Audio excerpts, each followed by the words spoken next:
to one of the chairs, Jose Antonio Pepe Vargas. Please, Jose Antonio.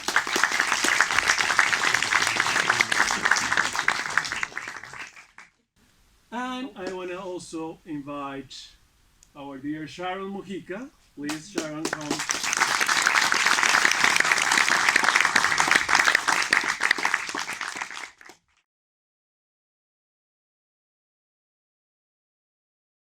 The answer is why not? Because people have asked me, and then why not having a film festival where waiting for theaters to open. Cinema, We are open. really has no Bienvenidos. limit, and it's so comprehensive to show people who we are as people. And knowing what I know about who we are, because I was born in Colombia, grew up in Argentina, live in Chile, live in Mexico, and then Los Angeles, Chicago, so I've been around. I have a PhD of wandering around. The University of the Streets has taught me a lot. And so knowing all of that things that I know about who we are as people, and also learning what discrimination is, and it's an ugly thing, and it's evil and it's bad, and how can we fight back? We can fight back with who we are, and appealing to the artists, the creative minds of our communities, and knowing that we are a family of many nations, many races, many languages. And so we celebrated the great diversity that exists among ourselves. Rather than be better than, we are claiming that it's good to be different than. And so putting all together all of this great diversity that we have is what we've found the wealth of our culture. And that's what we wanted to share. And there's no better way that I haven't found any other than doing that through film. To work at the university. I thought, gosh, these incredible courses in political science and history and music, etc. But where's the culture? I couldn't find it. And at that time, there were very few Latinos living here. It was before the 80s when there was a large influx of people coming to live in Chapel Hill. We did have graduate students and we had some faculty, but not many. And so it just occurred to me that one way that I could be doing something that I knew about and that I felt I could be successful with, and that it was important because of the cultures of Latin America and the lack of information. I don't know if you all know that at that time you couldn't show Latin American film in our theaters. It was prohibited. And because of the kind of filming that they wanted, which was American film, once in a while a European film, but a Latin American film had to be very, very special to be shown in our theater. So there was actually no opportunity to see film. So I decided and was told, okay, go ahead, see what you can do to start this small festival, which I never had any idea would still be continuing all these years. And back then, one thing that I wanted to mention, I don't know about Pepe, was, all we had was 35 millimeter and 16. And there was only one theater at Chapel Hill that showed 35 millimeter, and they said, oh no, you can't show your films here. So that made things very different. So we had to work a lot with distributors at that time, and New Yorker Films was one of the places to get some of the better ones coming out, the best ones actually, because they would pick them up and distribute them. And then with time, there were more companies that distributed documentaries, so we were able to go in with documentaries, and we always had discussions. We had the films presented, then we had discussions afterwards, which I think, as you were mentioning, is one of the most valuable things, because we are here as a community to see a film, and afterwards we have many different impressions.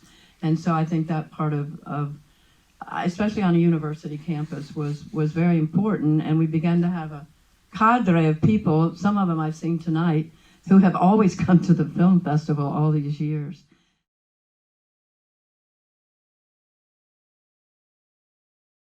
Go ahead. I mean, there was a lot of political activism, and films, they reflect society changes. In Argentina, for instance, there were La Hora de los Hornos, It's a very famous film because it basically started dealing with a situation with a dictatorship and what was coming, the dirty war. And there's a lot of films that had been made because of that, La Noche de los Lápices. And then it comes the dictatorship in Chile. You mentioned this documentary filmmaker that you are going to see the film. He was starting his career there, making films about the repression. And so there was a dictatorship in Brazil as well, in Bolivia, and then the Cuban Revolution. So there was a lot of political activism, and all of this was the anti-imperialistic movement. And that gave, I guess, the need to start telling these stories. And filmmakers and also writers and poets, and there was a lot of all the intellectuals really making their voice be heard and joining the struggle of people to change, and that happened. And in Mexico, you probably heard Tlatelolco. That was this huge killing of people that still we don't know how many were killed, on estimated 3,000. And so later on, films were made about that that had to be buried because filmmakers could not afford to really fight back the system. They were too powerful. Ultimately, those films came to light, and then we started learning about. And that is what cinema does, uncovering and really bringing the truth, and then we learn. And then I felt, from my part, the obligation to share these stories, start sharing there, and that is what gave birth to the Latino Film Festival. And that answered the question, why not? Because it's needed. We need to make sure that what we know and what people have wanted to say is being shared and other people learn about. The other thing was the wars in Central America. That was one of the big things in the 80s. That drew people into Latin American studies in general. We had a lot of people taking courses, and it also influenced the film festival with documentaries from those countries showing what was really going on, because we didn't have a very good idea actually of what in our name was being done in Central America. So I'll just add that.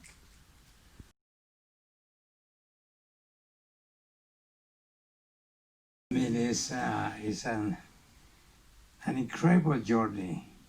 So many things has happened, but there are two really critical moments in the life of the Latino Film Festival. Back in '87, there was a film, and you mentioned Frida Kahlo. Frida Kahlo became sort of an international icon, and still she is. Recently, I went to Russia, and I went to a bookstore in St. Petersburg, and I was amused by seeing a stand of books and memorabilia by Frida Kahlo. And we are in 2019. 2019. But in the mid-'80s, she became something of an international figure. And in Chicago, there was a film that is happening actually now. It's 55 years old, the International Film Festival. And they have refused to bring to Chicago a film about Frida Kahlo. And then I learned that, and we were beginning, because we began '85. And we began projecting the films on a concrete wall. And the following year, we had 3,500 people, and now we got 35,000. Things have changed and evolved. But that film that was rejected by the International Film Festival, so it came to my attention. So that became a quest. How can I bring this film? And we started putting the things together, because a lot of loose pieces. So you put them together, we were able to get 4 tickets from an airline that doesn't exist anymore, but we do. The airline doesn't. They are gone. Well, we got the 4 tickets. We brought the actor who played Trotsky in the film, and the actress, very famous, Ofelia Medina, who played Frida, and the Trotsky's wife played the role of his wife in the film. And so we brought these 4 people to the film festival. And a film that the International Film Festival had refused to show, we scheduled 2 performances, 2 showings, one 6:30, which did not begin at 6:30. It began at the Latino time, which is about 7:30. 8 o'clock. 7:30. And then we had sold a second one that was to begin at 8:30, which began at 9:30. But I was absolutely crazy having these two shows sold way out in advance in a theater of 500 seats. And then we had to show the film third time at 1 in the morning out of the schedule because we got 500 people in the theater and 1,000 outside who wanted to see a Mexican film. And so we improvised the third showing at 1 in the morning and packed the theater. So what did I get out of that? The crystal clear message that the Latino thing has to be done by somebody who cares about that, who is committed to make sure that things run the way they need to be done. I'm sure you don't know this. The first film that was ever made on Frida Kahlo, which was a documentary made by a friend of mine, Marcela Fernandez Violante, came back to Chapel Hill. Nobody seemed to know who Frida Kahlo was. They might have known Diego Rivera, but they didn't know Frida Kahlo. And then Paul Leduc in Mexico made the first film, feature film of Frida, which is the one you're talking about. And so I was very fortunate because I had a really good friend who was the head of the Mexican Institute of Film. His name was Ignacio Duran. And so I was dying to get Frida. And of course it was very expensive and it hadn't been released. When we had it, it had not been released in the theaters. So I said, okay, Nacho, what can you do for me? He said, okay, I'm taking it to New York for its estreno, for the first time it's going to be shown. And if you want me to, I'll come to Chapel Hill.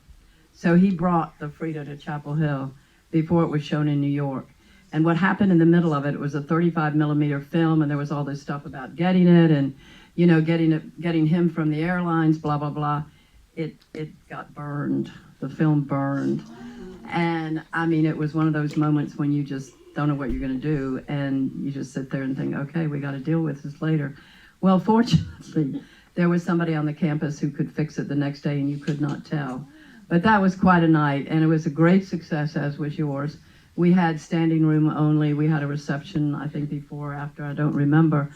But I was able to do that because of somebody I knew, and that was true with me for a lot of films, because otherwise we didn't have any money. We had very little money, and we didn't charge, and so we had to, you know, do what we could do. And people were very generous. That was another thing about Latin Americans, is they're very generous with their work, and they want it shown, and so they'll go that extra step to help you, and they won't ask you, where's my $500 afterwards. So we showed that. That was one of the more exciting movies. And then I'll just tell you another one because it's absolutely unforgettable. It was in the first series, I think the one that you showed, and it was City and the Dogs from Peru, a very, very important film. And we were getting it from a film festival in Miami, and it was being sent by bus. And we were going to show it at the Carolina Theater in Chapel Hill, which was on Franklin Street. Most of you must know Chapel Hill, at 11 o'clock at night. And the reason we were doing that was because it was a 35 millimeter film and we didn't have any other place to show it. And I was a lot younger back then, and I thought it just sounded like a great idea, and we were going to have a party beforehand, and so forth and so on. And so they call me up from the Chapel Hill bus station, and they say, your film is here. So I said, okay, great. Send one of my student workers with to go down and pick it up.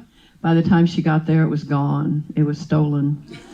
And yeah, I mean, the film was literally stolen out of the Chapel Hill bus station. Who knows why? Nobody could ever figure out why anybody wanted it. But the blame got given to Miami because they didn't insure it. So we didn't have the film to show that night, which kind of messed up everything. But we did have a great party. So that was just another anecdote. Please give a round of applause. Oh, those are all great memories, and we are very, very pleased to have with us also Sharon Mujica now as one of the attendees of this second day of conversations here in the North Carolina Latin American Film Festival. Thank you very much, everybody, for being part of this. Yesterday we had a great day, and we are now in the processing of doing translation for the talks of yesterday, and we'll be releasing those soon we'll be sending you messages with that. But without any other remarks, I would love to invite to the floor to try to keep ourselves on time this time, because we Latin Americans love to have long conversations. Giovanna Torres. Giovanna, welcome, bienvenida. Hi, Miguel. Thank you for having me. Yes, it's a great pleasure to have people like Giovanna here with us, because this is an issue of generations, right? We're talking about Latin American film in the era of neoliberalism. We had great presentations yesterday, and we see how at least three generations are involved in this changing of the Latin American film scene, and how now are like a new entire generation of producers and filmmakers coming behind the great names of the ones that precede them, as they did for the great filmmakers of the 1970s and 1980s. And Giovanna has been doing a very interesting program in our close city in Charlotte, probably the most urbanized and sophisticated cities of North Carolina, and one of the most sophisticated cities of the South, with a very interesting new cultural scene and a great also participation of Latinos and Latinx communities as part of that. And Giovanna is going to share with us what she is doing there. Then welcome, Giovanna. The floor is yours. Thank you, Miguel, and thank you for that introduction. Thank you for providing this space and for inviting me to talk about my project, which is called Cine Casual. But first of all, I want to thank Pepe Vargas and Sharon for the work they've been doing, just creating these spaces for Latin American film here in the United States. Sophia McLennan yesterday said, she was her keynote speaker, and she talked a little bit about the lack of distribution for Latin American films here in the US. And that's how my project came to be. So I'm gonna share my screen right now. I do have a short PowerPoint. Okay, and I hope you can all see it. Yes, we can. Thank you, Miguel. So Cine Casual, this is how it started. I didn't study film. I didn't study journalism, but I was always passionate about Latin American film. And when I moved to North Carolina, to Charlotte, North Carolina, about 4.5 years ago, I was going crazy because I couldn't find any Latin American films to watch. And I thought there has to be other people out there like myself who are trying to watch Latin American films and cannot find them. So Cine Casual was born in 2016, and it's basically a website or a blog that focuses in Ibero-American cinema. So it's Latin American cinema, but also films from Spain and Portugal. And that's what we focus on. And when I say we are a very small team of 2 people, including myself. And this is just a labor of love that we do. The focus was for the audience here in the US to be able to see us as a resource, right? To find these films. But we started getting visitors from other countries. So actually our top 5 visiting countries are obviously the US, but it's followed by Spain, Colombia, Mexico, and Argentina. This is just a screenshot that I have here of how we started with a little WordPress website and how it looks right now. I invite you all to visit cinecasual.com. And the content, as I was saying, it started as a calendar release type of content, what I call a cartelera. So every month we would push out an article, basically a list of all the Latin American releases that were coming to the US. that specific month, and which is the first screenshot you can see here. This is actually the list for this month, October 2020. But it started growing. We started getting tons of views, like I said, from the US and Latin America and Spain. So now we're also covering industry news. We do film reviews.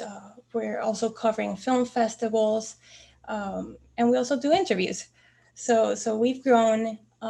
The first film festival that we got to cover it, and we were really blessed, was the FIXI, the festival in Cartagena, Colombia, the oldest and longest running film festival in Latin America.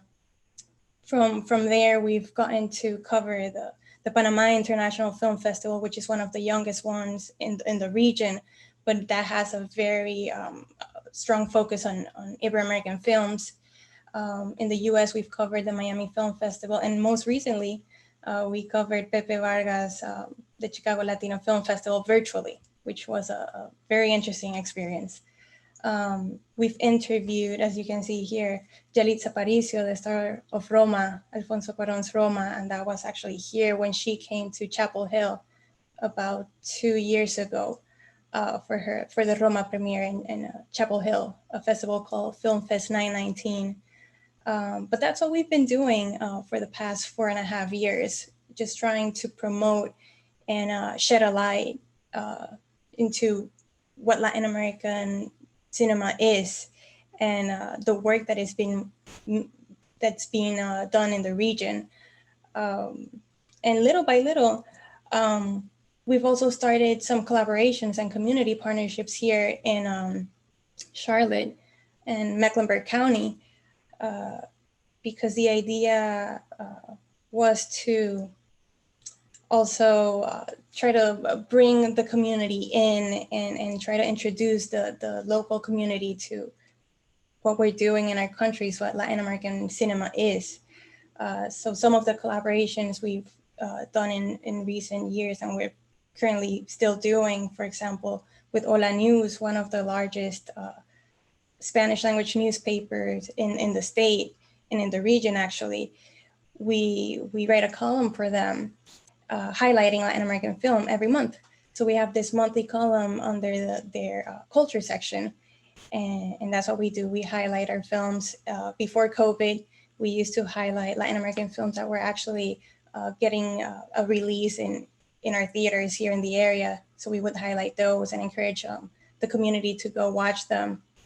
Most recently, for Hispanic Heritage Month, we partner with the Charlotte Mecklenburg Library to curate a list of Latin American films and books that talk about the Latin American experience here in the US. So that type of collaborations and community partnerships is what we're striving for, to find ways in which we can connect Latin American cinema and whatever is being done in this area in Charlotte. We also partner with our local Pride organization, Charlotte Pride, to highlight 8 Latin American queer films for Hispanic Heritage Month. But that still remains our goal, to highlight the films that are being done in our region and try to generate an audience here. And hopefully we can not just limit ourselves to Charlotte, but we can do work throughout the state soon. But that takes me to the Cine Casual film series, which is our most recent project. Like I mentioned before, everything that we've done with the website has led us to something bigger, which is creating an audience for Latin American film here in Charlotte. So last year in 2019, we applied for a grant with the Nye Foundation, which we were lucky enough to be one of the 12 winners here in the Charlotte area. And thanks to that award, we were able to put together the first annual Cine Casual film series, which started in January, and it was paused due to COVID, but we were able to get a good sense of the community that's here in Charlotte, what they're interested in.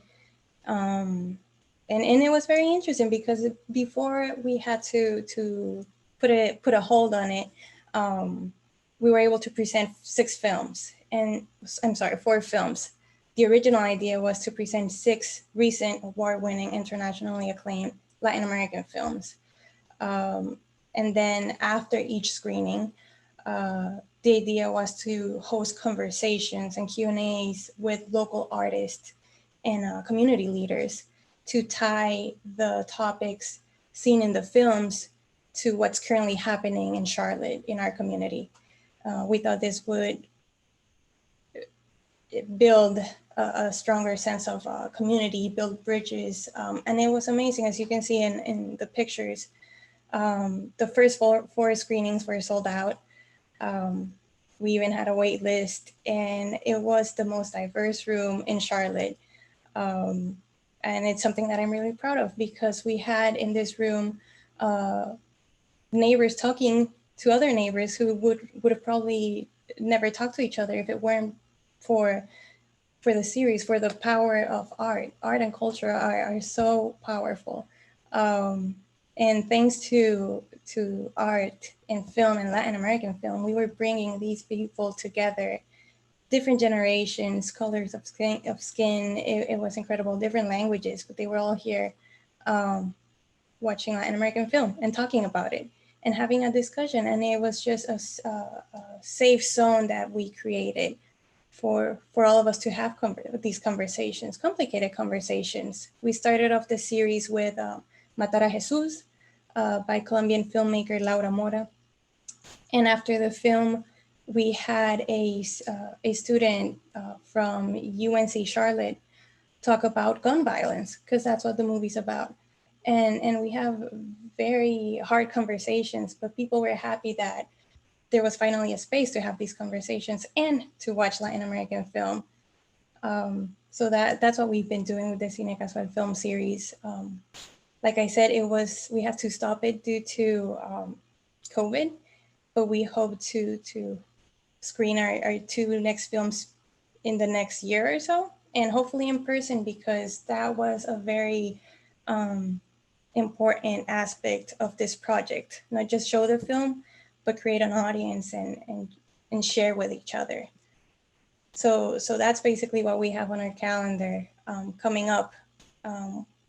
Then we also plan on continuing with our local and hopefully national collaborations, trying to, again, keep shedding light on the amazing work that's being done by our Latin American filmmakers. And again, keep connecting the filmmakers and films from the region with the audience here in the US, because there is a need, and at least I saw it here in Charlotte. And I'm happy that Cine Casual, at least here in this area, the same as the North Carolina Latin American Film Festival is doing in your area of the state, we're filling that void. And it's very important work. Again, Pepe is doing it in Chicago and so on. So I encourage you to get in touch with us. We would love to hear from you, and hopefully bring our work or collaborate with Raleigh and Durham and Chapel Hill area pretty soon. But thank you very much for the time. I'm really honored to be here among such amazing film scholars. It's surreal. Thank you very much. Please follow us, cinecasual.com, and we would love to hear from you. Thank you, Miguel. No, thank you very much, Giovanna. It's very, very refreshing to hear from someone like you that is not only a big fan of Latin American film, but that puts, your soul and your work, your hands and your mind to make it happen. I have a question, and the question is tell us more about this relationship that Cine Casual had developed with the library, Mecklenburg Library, and on curating this list of films and books to teach Latin America to the communities. One of the wonderful things that the US offers across the land is this public libraries, this network of public libraries that really allow people like you, like to interact with community and create a community, right? Because a big problem of film festivals that are independent, that are not connected to large circuits, is the fact that building a community around them is not easy, right? Then to start developing these ties with universities, in the case of UNC Charlotte, of course, or Queen's University in Charlotte, that are very open spaces. The public library is an incredible place, right? It's a place in which everybody goes. Is an open space, and it's a space that we really have to tap on. Tell us more about that particular project. It will be wonderful to hear from you, opening up the second segment of today's conversations. Well, the library has so many resources, and unfortunately, not many people know about them. You just need your library card, and you can check out books, you can check out movies. Now you can even access the movies that the library has online, on demand, whenever you want. So that's how we approached the library.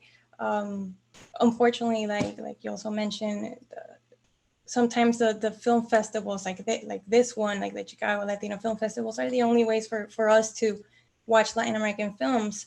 But that's why we connected with the library, because we saw that they did have a really good amount of Latin American films from different decades, not just recent films. But people are not taking advantage of it. So we decided to curate this list, and it was shared. The list was shared via our social media channels. They shared as well via their newsletter and their Facebook and their own website. And the idea is that to explore these offerings that the library has, and what better to pair the Latin American films with some books, right? We needed to find a happy medium, right? How are we going to connect this list with what the library offers and what we're all about?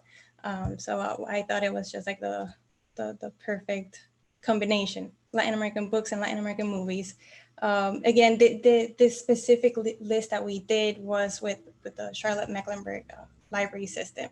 So I'm not sure if your library, whatever you're all at, has the same films, but a great resource actually is canopy.com, the website. Most libraries have that offering now. With your library card, you have, I believe, 6 movies that you can rent, but they're digital. So that's another great resource. And we made sure to also include some films that could be found via Canopy on our list. And again, the end goal is always the same. It's shedding light on Latin American film and where to find it here in the States. And I hope that answers the question. 100%. And we have 4 more minutes for a conversation with Giovanna. Then anyone they want to raise your questions, you can do it through our Q&A or through the chat featured here. My second question is about this generational encounters, right? I know that you had the opportunity to visit FICSI, the Festival Internacional de Cine Cartagena, and then in Panama, and then you met with a couple of important new faces, new filmmakers.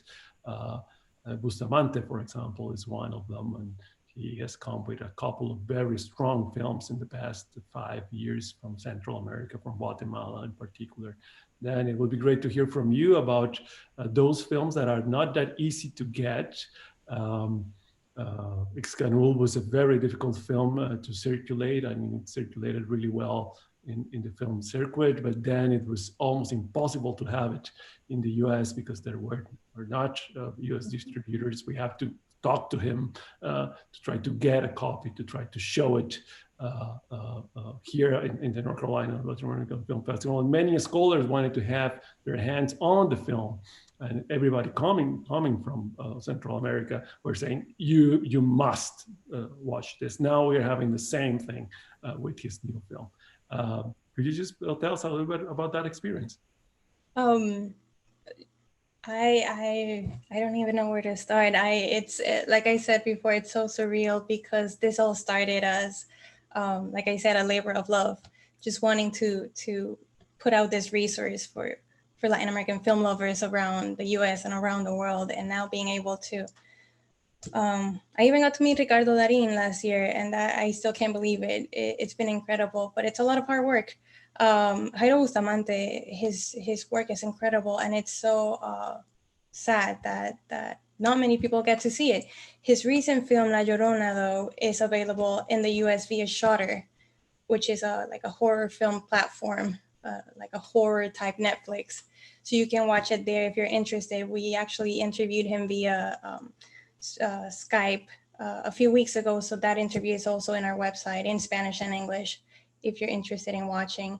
But I do want to mention, though, that one thing that I don't want to say one good thing that COVID brought, but one, I guess, the light at the end of the tunnel is that now during this time we've seen all these distributors actually creating these virtual theaters, which, like I said, to me that's a light at the end of the tunnel, because I've been able to watch double or triple the amount of Latin American films I've been able to watch in previous years, thanks to this new opportunity of the virtual cinemas.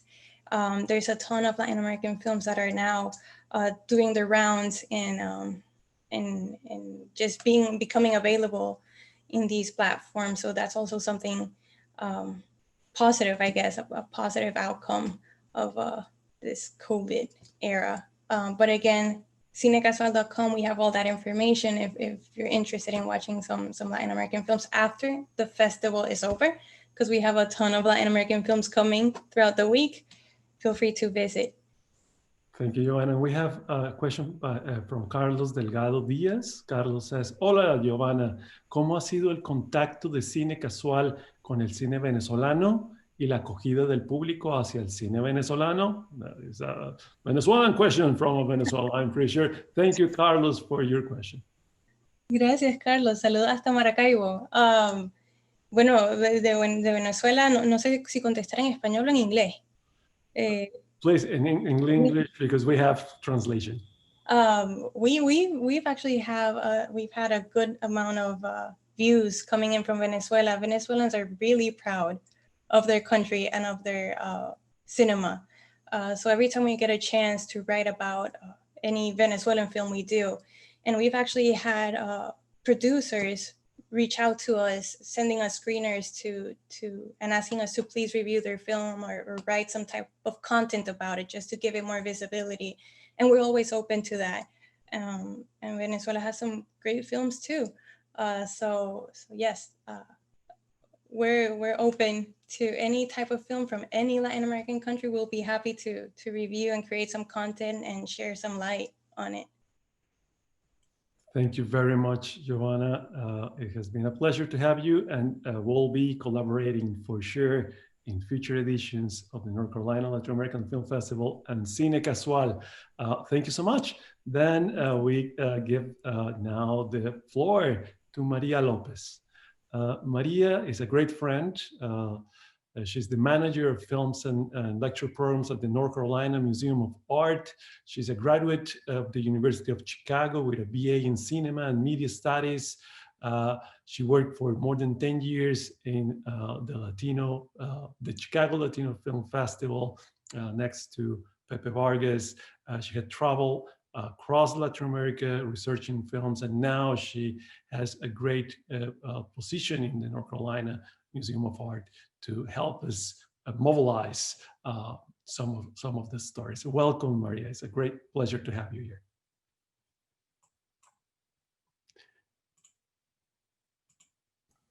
Thank you, Miguel. Muchas gracias. Thank you very much. Buenas tardes and welcome everybody. Before I begin my presentation, I do want to say, Giovanna, we're definitely going to need to connect. I think we have very similar mindsets and we both have this passion for Latin American film. So I will definitely be reaching out to you. I definitely would love to collaborate with you, especially with this position I have at the museum now. Okay, so without further ado, like Miguel said, I am the manager of film and lecture programs at the North Carolina Museum of Art. I first of all want to take a moment to thank Miguel, the director of the North Carolina Latin American Film Festival. Thank you so much, Miguel, for inviting me to be part of these incredible conversations. It's such an honor to speak in the company of such esteemed and knowledgeable professors, curators, programmers, film lovers. And I also want to take this moment to congratulate you and the festival, and Sharon as well, for reaching this incredible milestone of 35 years. Actually, my last film festival that I worked with Pepe was the 35th edition. So I understand completely what a huge milestone it is.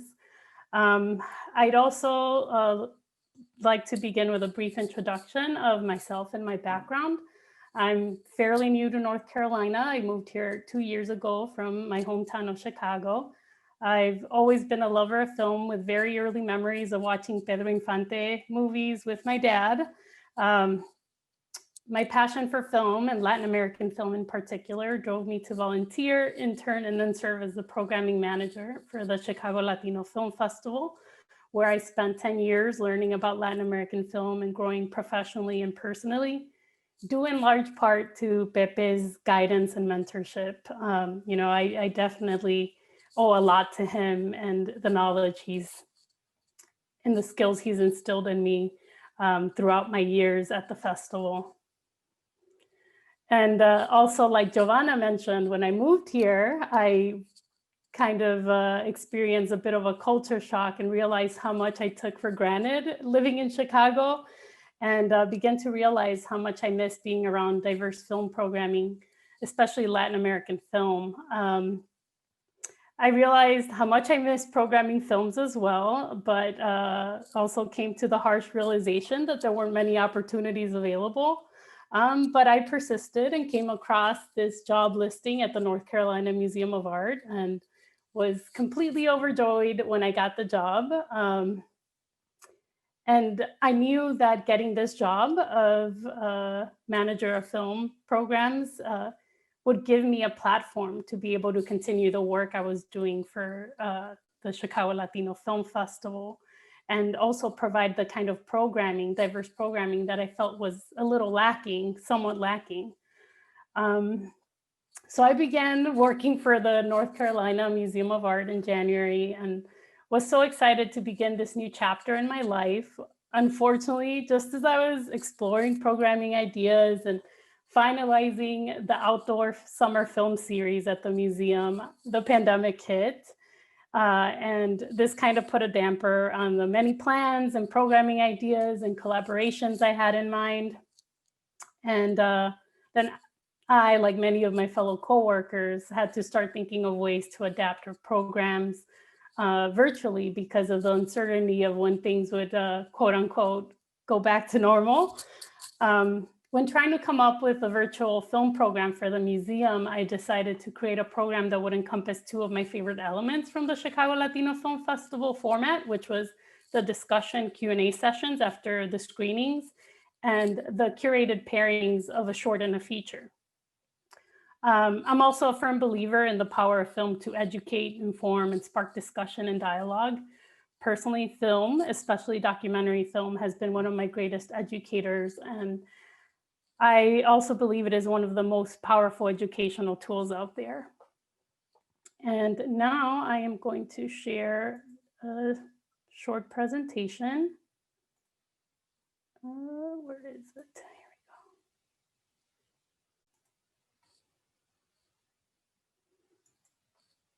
Here we go. Okay. Okay. Can everybody see my screen? Yes, we can. Okay. So all of my experiences and the pandemic hitting led me to create the NCMA Film Club. I wanted to provide a space for people to talk about diverse films, during these moments of social and political unrest, I think it's important to be able to provide a space for people to talk about these issues. And one of my favorite things to do after watching a film is talk about it and talk about how it made me feel, you know, what it made me think. And I definitely wanted to incorporate that. So the NCMA Film Club is fairly new. It just began in August and takes place the third Friday of every month at 7 p.m. This program is scheduled to run until May. Admission is $5 for NCMA members and $7 for non-members, but I'm currently exploring ways that I can perhaps offer free admission for the remaining NCMA film clubs. I'm keeping my fingers crossed and hope that all works out and you know, they let me make it more accessible, because that is one thing that's very important to me. I want to make my film programs as accessible as possible. So the typical structure of the NCMA Film Club does not include virtual film screenings, so we don't collectively watch the film. There will be a few exceptions, though, with some upcoming events that I'll talk about. I provide ways for people to watch the film or provide the link itself so they can watch it on their own time. And then we meet virtually to have a discussion about the film and the themes that are depicted or addressed. I usually create questions and a sort of study guide for people to have in mind while watching the film, just so this helps them prepare for the discussion a bit. Although I personally don't like to have a rigid structure or agenda for these film club sessions. You know, I like to just go with a natural flow of conversation. And so far, the two that I've done have gone, the conversation has flowed very naturally and the conversation has been very engaging. So I also usually invite a special guest or moderator to attend the discussion to talk about the film and share their thoughts with the group. And in regards to selecting the films for the NCMA Film Club this year, I'm trying to showcase diverse films, especially documentaries. And although it would be ideal for me to just program Latin American films, because that's my background and my passion and my expertise, I know I need to diversify it. Like I mentioned, my programming style is programming a short with a feature. And one of my programming goals when I started this job was to program films relating to or inspired by some of the artworks at the museum, whether in a permanent collection or in a specific exhibition. So I'm just going to go over a few of the past NCMA film clubs and the upcoming events that I have planned. So the first NCMA Film Club in August featured the iconic documentary Hoop Dreams and was tied to our NCMA From Home virtual content called NCMA Recommends, in which we highlight a specific artwork and various staff members provide content related to or inspired by the artwork. This can range from film recommendations, music, playlists, lectures, curator videos, etc. For the month of August, NCMA Recommends featured Andre Leon Gray's piece, Black Magic, It's Fantastic, which you can see on the right here. Immediately, the film that came to mind when looking at this piece was Hoop Dreams. This was such a fascinating discussion where one of the main questions that was actually addressed in the discussion was who gets to tell her stories, because the director, Steve James, was a white filmmaker telling the stories of these two African-American kids living on the south side of Chicago. And this film also has a very special place in my heart. It was one of the first documentaries that I watched that really showed me the power of documentary film. And I believe I saw it on PBS or something. So our special guest moderator for this film club was Natalie Bullock-Brown, who's an award-winning producer, documentary filmmaker, and a teaching assistant professor at North Carolina State University. And for the month of September, The NCMA Recommends Spotlight was on a mural located outside of the museum's East Building called Summer's Where You'll Find Me, and it was painted by Louise Jones. Inspired by this piece, I decided to feature the documentary Style Wars as part of the NCMA Film Club. This documentary, directed by Tony Silver, is the indispensable document of New York street culture of the early 80s and a record of a golden age of youthful creativity.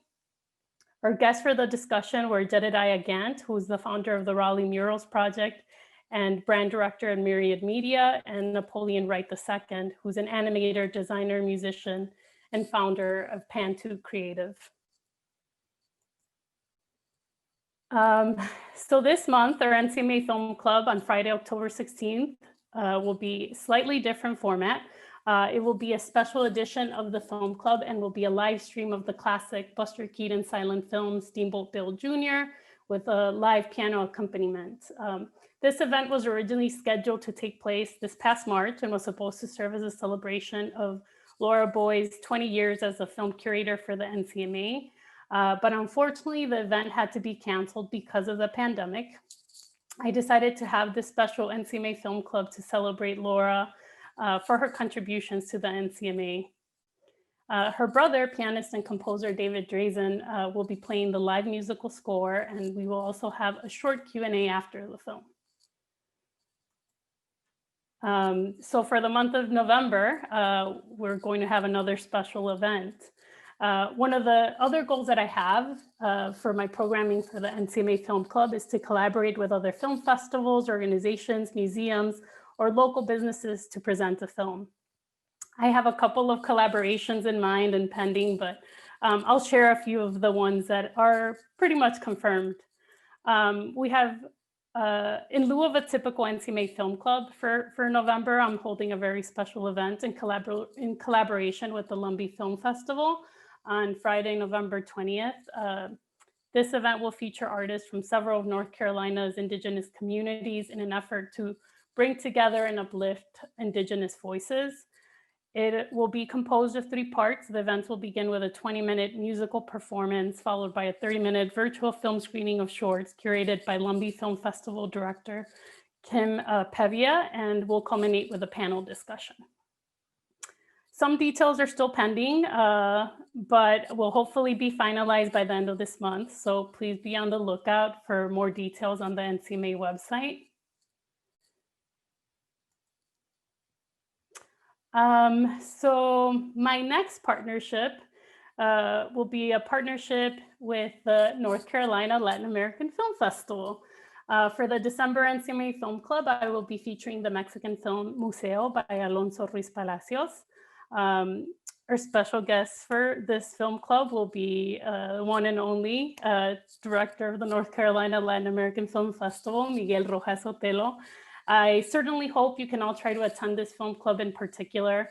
Museo is such a fascinating film based on a true story, and given the context of the film and the fact that the film is being presented by a museum, it will certainly make for an engaging discussion.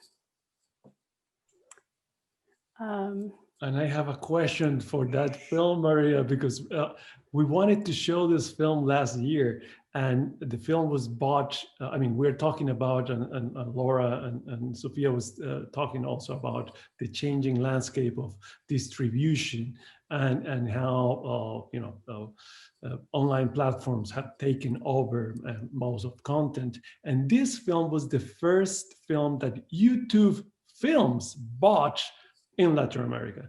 Then it was in a limbo for any kind of theatrical distribution of this important title, and it was impossible to unravel last year. I mean, we had a copy, we had identified a copy, we had the reels ready to be shipped in a 35mm format, but we couldn't went through the whole hassle of YouTube.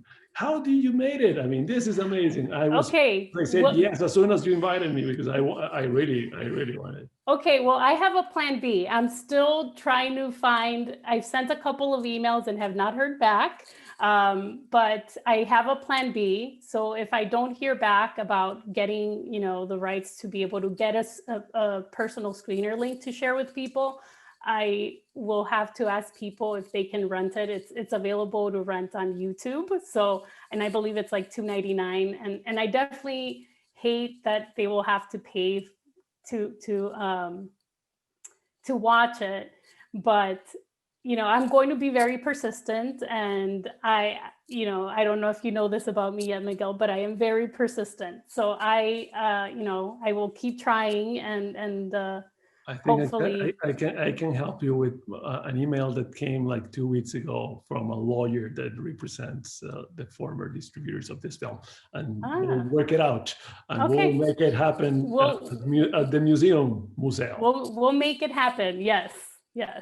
So I'm staying optimistic, but I do have a plan B in case I can't get it.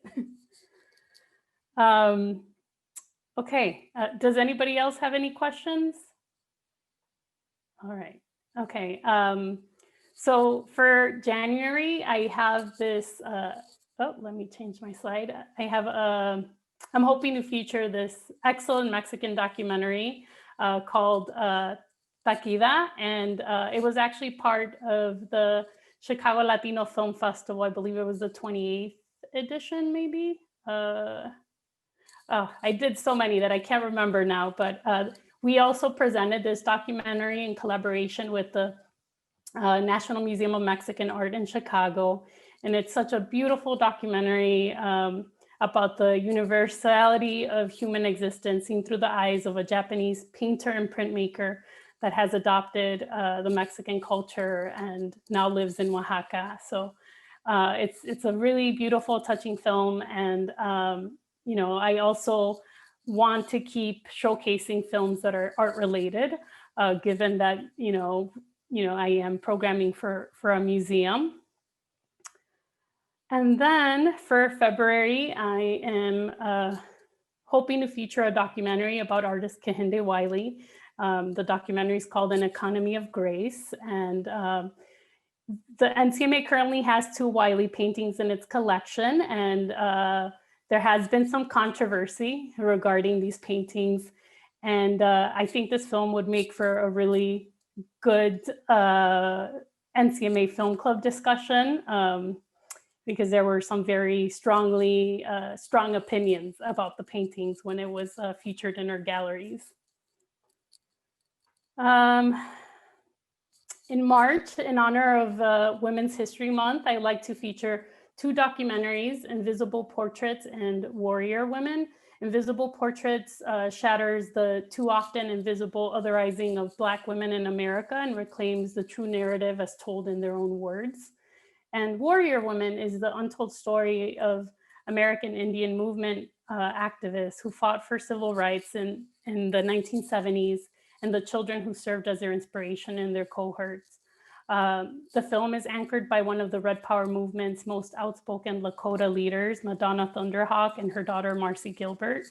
So I'm really excited about this double feature in honor of Women's Month. And then for April, I'm planning to show 2 documentaries, one short and one feature, about coffee, and I'm hoping to partner with local roasters in the area to be part of the discussion. This feature is called Connected by Coffee and tells the story of Latin American coffee farmers and how coffee is deeply connected to a troubled past and hopeful future. Following a 1,000-mile journey from Mexico to Nicaragua, the film will show how equitable trading relationships are empowering communities and bringing social justice. And finally, in May, I'm concluding the NCMA Film Club series with a dance documentary, Pina. Pina is a spectacular tribute to choreographer Pina Bausch and her celebrated dance troupe. This is an artful and insightful documentary with stunning dance sequences, and I'm hoping this can eventually become a collaboration with the American Dance Festival, which the museum has collaborated with in the past. So that was my short little presentation. And that was a look ahead at what's, I hope I stopped screen sharing. Yes. And that's what's ahead for the NCMA Film Club. And I'm hoping many of you will be able to experience it for yourself, especially now that it's virtual. So you don't have to drive or travel anywhere. And I just want to say thank you again, muchas gracias. And I hope everyone enjoys the rest of today's conversations. Thank you very, very much, Maria. Then if we have any questions for her, then we are open for that. I'm resending the link to Antonio Gomez and Ana Lopez that are not able to get into our meeting. Okay, right here. Then here I am. No, thank you very much, Maria. I think for us is very important to have people like you that know how to program real films in real situations, and that can represent this diversity. I mean, we have the same lack of diversity in representation through film in many of our institutions, right? Then when you are dealing with a museum in the South, let's say of the US, there's this old contestation that right, North Carolina is not really the South, but we face many of the issues of the South. We have this issue of indigeneity that you are representing, this issue of the African American experience, and the issue of immigration all together. Plus, of course, is a museum of modern art, then you have to have a space for modern avant-garde, experimental, historical, right, mainstream film, and then you have to juggle with that, and it's a little bit what we have to do in spaces, even like area studies film festival, in which we have to represent many voices, many experiences, very complex political dynamics, social and cultural dynamics.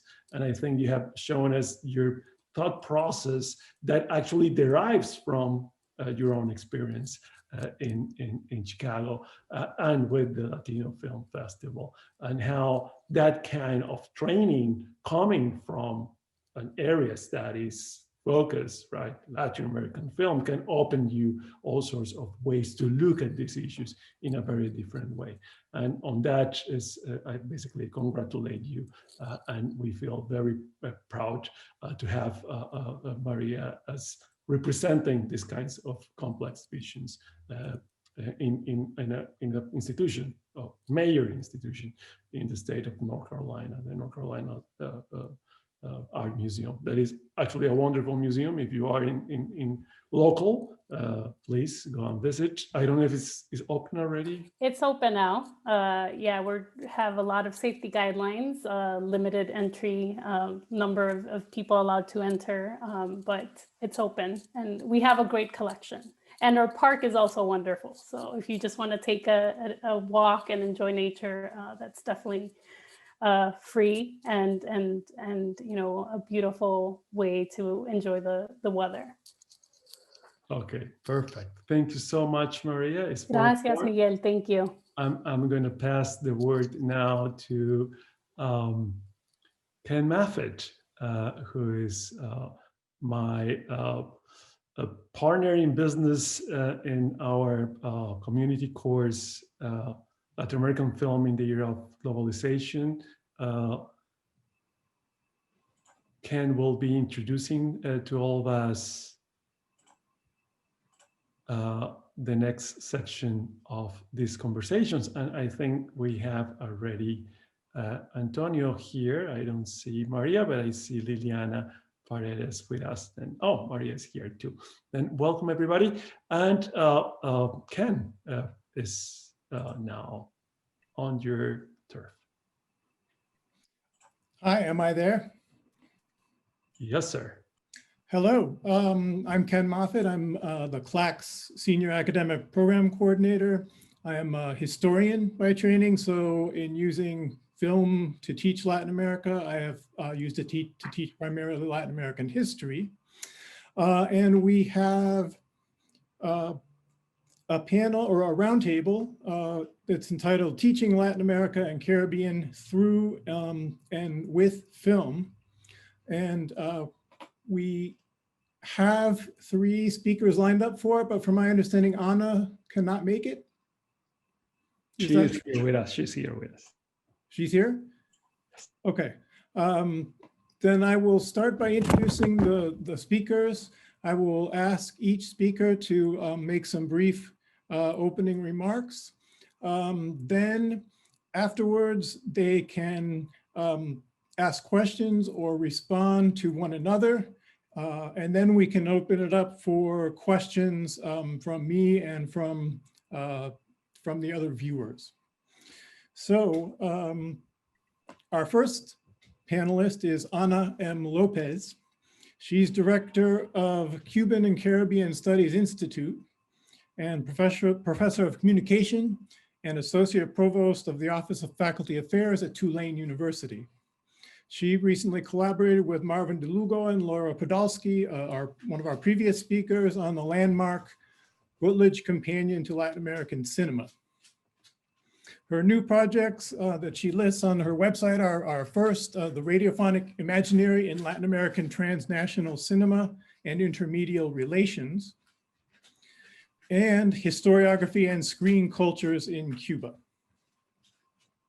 Our second guest is Antonio Gomez, who is Associate Professor in the Department of Spanish-Portuguese at Tulane University. His research interests include narratives of dislocation, especially from Cuba and Argentina, new poetics of documentary in Latin America, and the writings of recent history in a post-national context. He's the author of Escribir el espacio ausente, exilio y cultura nacional en Díaz, Weissman y Bolaño. Finally, our final speaker is right here at home at Duke. It's Liliana Paredes, who is Duke's Director of Spanish Language Program, and she's a professor in the Romance Studies Department here. In addition to many publications and interventions in linguistic pedagogy, Liliana's research interests include linguistic human rights, and she is co-founder of the Duke Immerse program's Human Rights Course Cluster. So now that we know our speakers, let's hear first from Ana.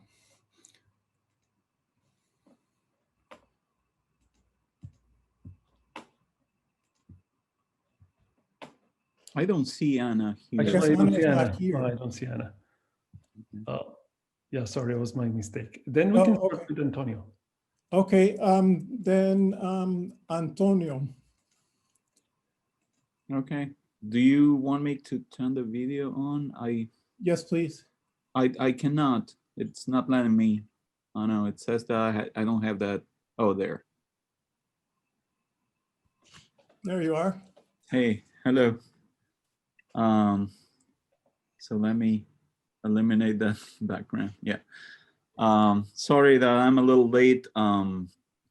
Here, I mean, we're kind of like, it didn't get to be a storm, but there was this threat, so my internet stopped working at home and I had to come to my office.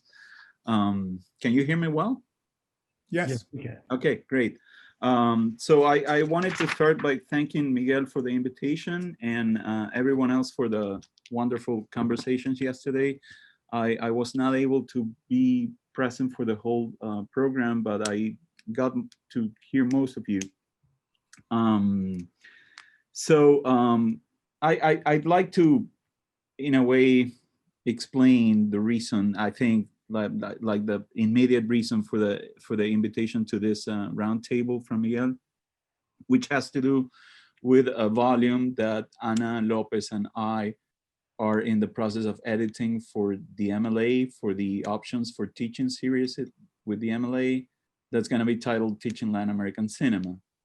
And we are like in the process of like finishing the book proposal for that volume. We already have the collaborations, the essays that are going to be a part of the volume. I was going to check with Ana if she was comfortable with us sharing this the history of the volume I think she's going to be okay with it. So I'm going to go ahead. And I wanted to say that I think it's the history of this publication is interesting in how it shows what's happened to Latin American cinema in the last, say, decade in the US. Because we originally submitted a proposal to MLA in this series about 8 years ago. And we were working with an editor, and we came up with the proposal for the volume, and we're ready to send a call for papers. When the MLA decided to pass on the project, and they said that it wasn't the right time, or I don't exactly recall the reasons why they decided not to go on with the project. Then last year, Anna and I received an invitation from MLA to produce the volume, right? They actually, I don't know why, had no records of the previous proposal, but they came to us and invited us to edit the volume. So I think that that shift tells a lot of about what happened with Latin American cinema in the last decade in U.S. Institutions of higher learning in the U.S. and also in high school, even in high school, right? When Latin American cinema has become staple in the high school and higher education, especially college curriculum, right? So I don't really want to offer an answer to this. Am I okay with the dynamics? Do you want me to be briefer, or? You can expand on a little bit on the logic. That will be no, amazing. go ahead, expand, sure. Okay. So it's not that I want to come up with a reason to why this happened. I mean, what made Latin American cinema so omnipresent in U.S. institutions of higher learning. But I mean, there are some reasons that we can obviously consider as, as firsthand, right? First of all, it's obvious that there has been this increase in production, right? I mean, there are so many reasons to explain why there's so much more production in Latin American cinemas today than 20 or 30 years ago. But I think Latin American cinema is present not only in the curriculum, but also in American life, right? In American theaters, in American televisions, right? In streaming services.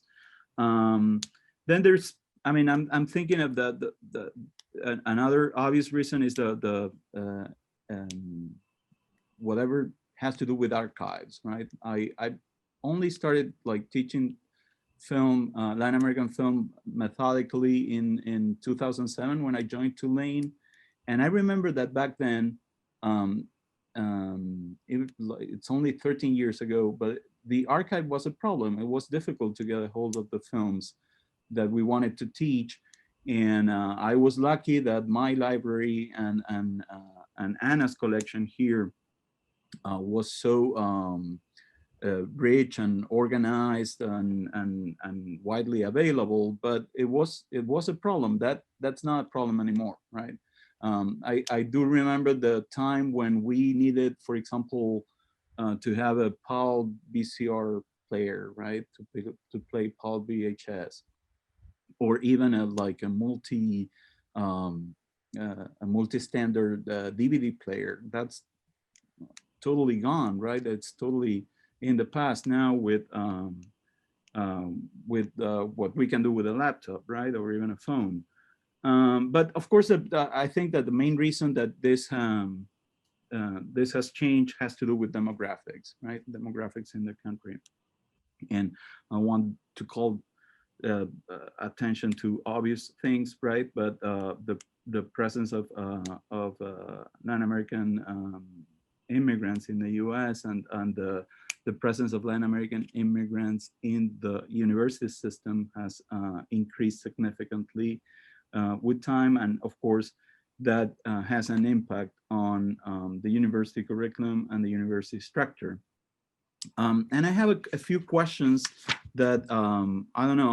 I was thinking that we could address in this roundtable, right? The main question for me regarding the teaching of Latin American cinema in the university. Oh, Ana is here now, right?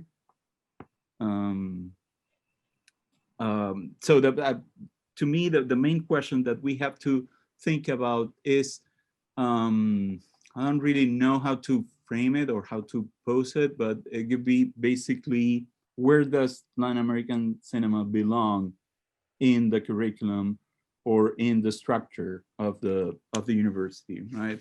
And by this I mean, what school should be taking care of teaching Latin American cinema, or which program, or which department, if you want, right?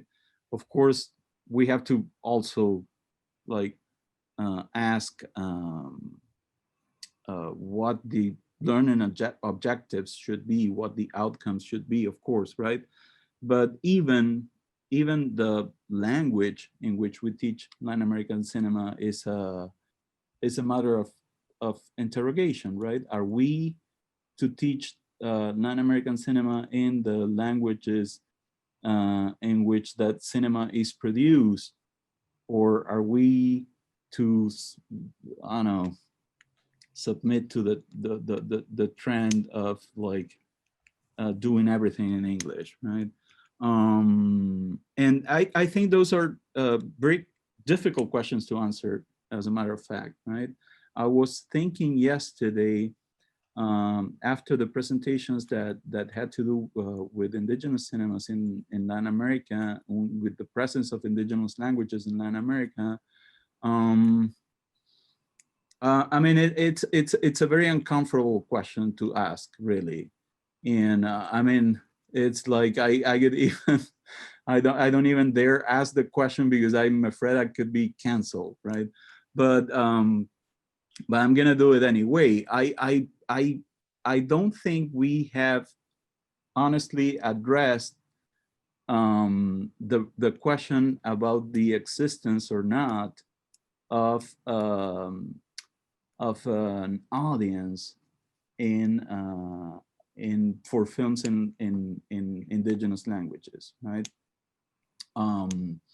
It's, as I said, it's a little uncomfortable, but I think this dialogues a lot with the debate in the 90s and the early 2000s about like appropriation of the voice of the other and actual construction of the other in film, and I just wonder if there is any market for a film in indigenous languages that's not subtitled, right? I know it's a very thorny issue, right? But those were basically my questions for the table, right? That we consider and try to address where Latin American cinema should be included in the curriculum and in the structure of the university. Fabulous. Those are great questions on the curriculum and on the languages in which the film should be taught. We now have Ana López has been able to join us, and I would like to invite Ana to also make some opening remarks and introduce some issues to the roundtable. Ana, are you there? There you are. Thank you. I did introduce who you were to everyone at the beginning, so you know, I profoundly apologize for being late. It's a typical confusion between CST and EST, and I thought I had it down. I really did. And then I said, you know, let me just check the calendar, and then I exploded. So I'm here. And I thought I was going to be first before Antonio, so forgive me. And Antonio, I missed the very beginning of your introduction there, of your presentation. But what I've prepared is a little bit of an outline of the background for this project to serve as the basis, hopefully, for Antonio and my intervention today, but also for some conversations that I hope we can have in the round table. So as you probably said in your introduction, Ken, Antonio and I are here because we took on the task of editing a volume for the MLA Teaching Options series dedicated to Latin American film. And as many of you obviously probably know, this MLA series has published about 3 to 5 volumes a year for the past 20 years or so. Most of these volumes address very specific sub areas, like teaching the Latin American boom or teaching British women playwrights of the Restoration and 18th century, things like that. The MLA has also published in other formats, in other series on pedagogy, but not under this imprint. Thus, the first MLA publication on teaching film was actually not under the Teaching Options imprint. It was back in 1983, and it was Barry Grant's Film Studies in the Undergraduate Curriculum. And the interesting thing is that that was published under a subprint, a subfield of the MLA publishing enterprise called Options for Teaching in English, for the teaching of English, excuse me, let me get it correctly. Clearly pointing to the fact that as far as the MLA was concerned, in 1983, teaching film was the business of English departments. This is not surprising for the early 1980s, which I jokingly dub the era of imperialist English departments, where they wanted to teach everything, but you know, we've gone beyond that. Nevertheless, it is only in 2012 that the MLA publishes Teaching Film, edited by Lucy Fisher and Patrice Petro. And as Fisher and Petro, very solid film scholars, both past presidents of the Society for Cinema Studies, as they argue in their introduction, they face the formidable task of addressing a well-established yet chameleon-like and deeply interdisciplinary field like film studies in one volume. They face the insurmountable challenge of synthesizing a very broad and porous field with tremendous grace, but not surprisingly, teaching Latin American cinema is summarized in only one chapter. MLA significa Modern Language Association for the question on the chat. Sorry. It's a very good chapter in this teaching film volume, authored by Cristina Venegas. But nevertheless, it's a vast field to summarize in one chapter. So our volume has been conceptualized to fall somewhere in between the vast film pedagogical landscape addressed by Fisher and Petro, which can only gesture towards broad areas, and other extremely focused volumes like Teaching the Latin American Boom. I mean, to our mind, we're still tackling a rather large and diverse field, which sometimes seems like huge. So we're in between. We're in between. And as further background, you know, although I don't remember whether the Fisher-Petro volume had already been published or not at the time, in any case, I don't think I had seen it.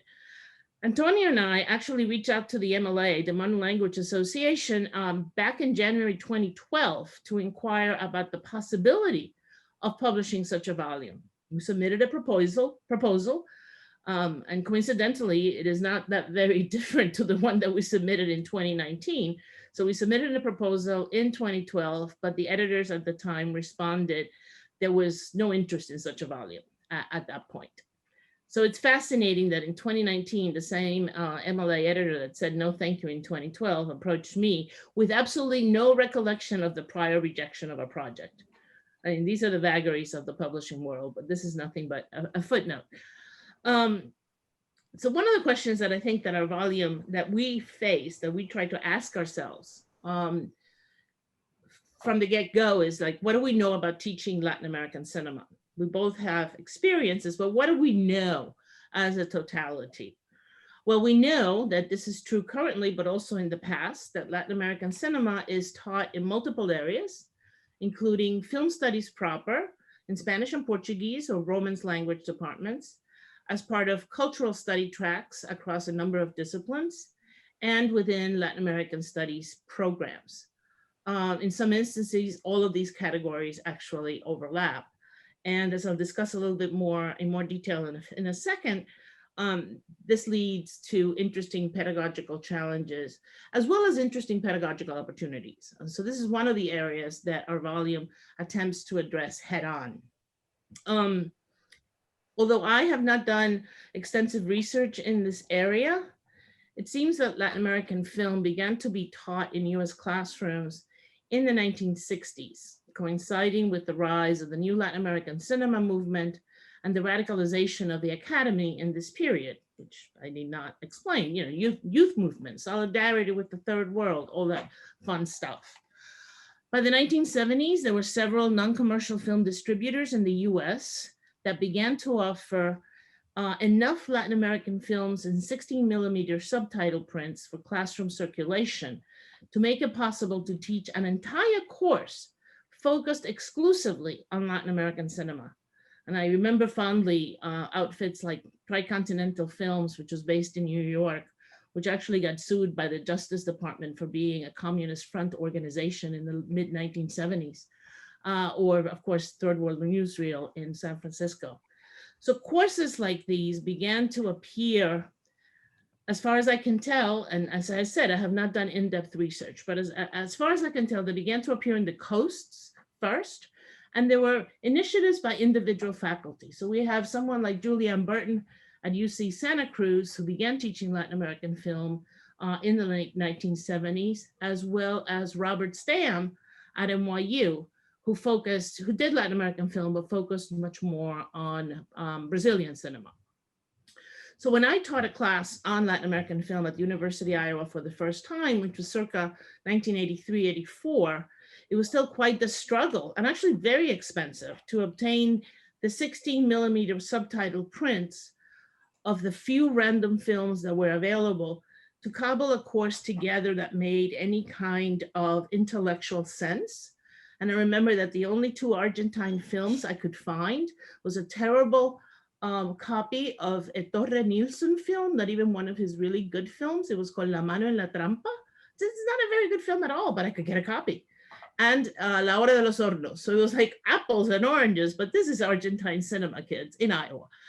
By the time, about a decade later, by the time I taught Latin American cinema at Tulane for the first time, I had actually, and this is, a nod to technology and technological change, amassed a collection of Betamax and VHS tapes to work with, although access to materials continued to be a challenge. And I would even argue it is sometimes a challenge today. And might want to consider, I would love to talk about how COVID has changed access, particularly with increased access to very contemporary films through film festivals that have gone online, not unlike the one that we are participating in right now.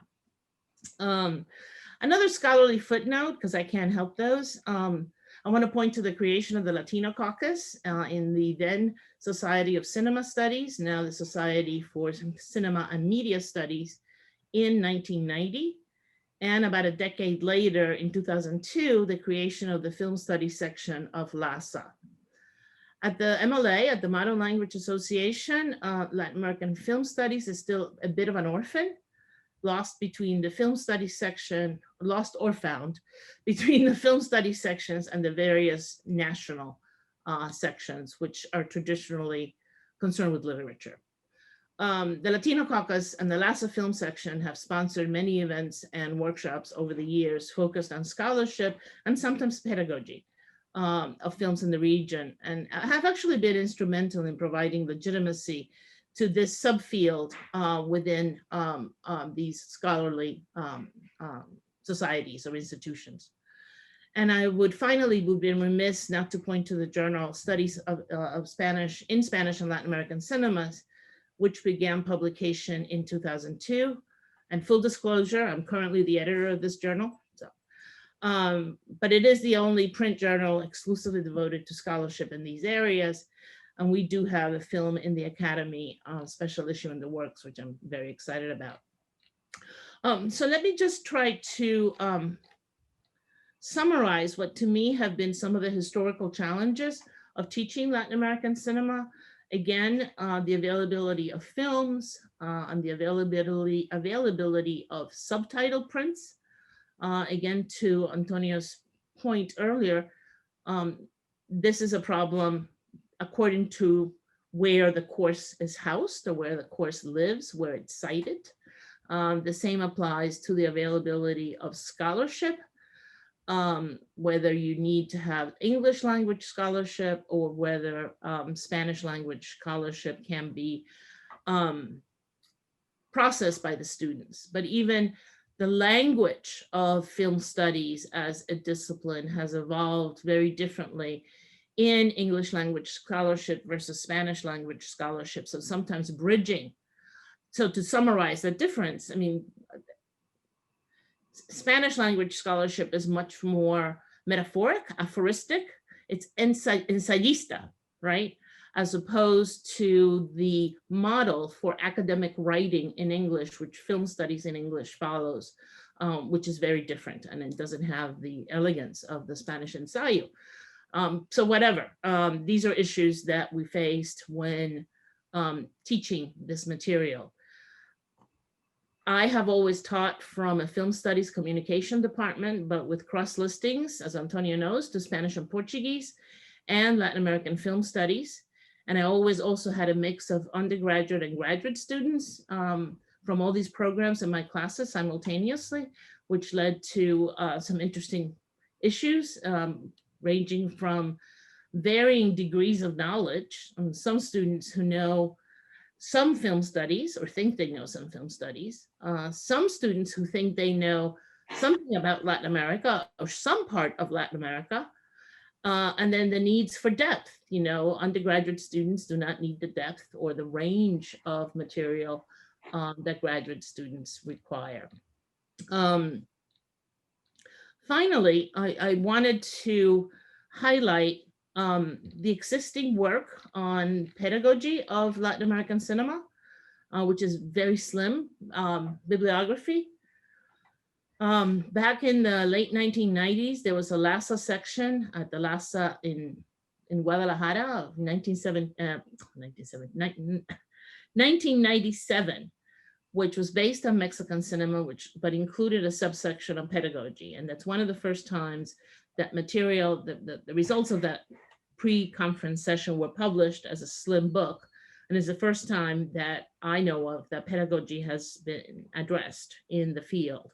In this instance, focused on the teaching of Mexican cinema within Mexico. About 10 years later, in 2006, Scott Bao compiled a special section of the very mainstream journal Film and History entitled Latin American History and Critical Media Studies, Curricular Explorations, which included a number of syllabi for Latin American films taught across different US institutions, taught in English across different US institutions. Finally, most recently, just a few years ago in 2016, Samuel Amago, Eugenia Afinogenova, and Catherine Every co-edited a special issue of Hispanophilia entitled Proyección en versión original, un vademecum para estudiantes y estudiosos del cine español. Interesting title because most of the essays actually have to do with Latin American films, not Spanish films. But anyway, the special section was designed to provide theoretical film scholarly work in Spanish in the style of English language scholarship for use in upper level courses in obviously Spanish language departments or Romance language departments in the cinemas of Latin America and Iberia. So all these pedagogical interventions have proven to be very useful for different reasons at their time. You know, the early Burton work is notable for beginning to introduce the notion of the importance of pedagogy into the lexicon of Mexican film studies. The Bao special section of this very mainstream journal was significant for its compilation of really for the period trend-setting syllabi. and obviously the 2016 co-edited work for introducing much needed film studies-based scholarship on strategies and approaches to teaching Latin American film in Spanish, where these kinds of materials have been difficult to obtain. So this is sort of like a summary of the preoccupations and thinking that Antonio and I engaged in, and the many discussions we engaged in as we tried to put together the prospectus for this volume and the call for papers for this volume, and then assessing the work we have received in response to that call for paper, where, you know, I want to segue to sort of not to address contemporary challenges that our contributors are addressing in our volume, but to open it up for discussion in the roundtable. So thank you. Fabulous. Thank you so much, Ana. Our next guest on the roundtable is Liliana Paredes. Liliana, are you there? I'm here. I cannot. Fabulous. Okay, let me start my video. Okay, hi. Hello. Hi, everybody. And thank you for inviting me to this roundtable. And I think I'm going to engage to two of the questions that Antonio and Ana have posted here. One is a question of who teaches Latin American films. And in the Spanish language program, the question is, how do we use film to advance language teaching and language learning? And the other question is, what do we do with language? You know, like the language, when the films are in Spanish or indigenous languages, what do we do with language?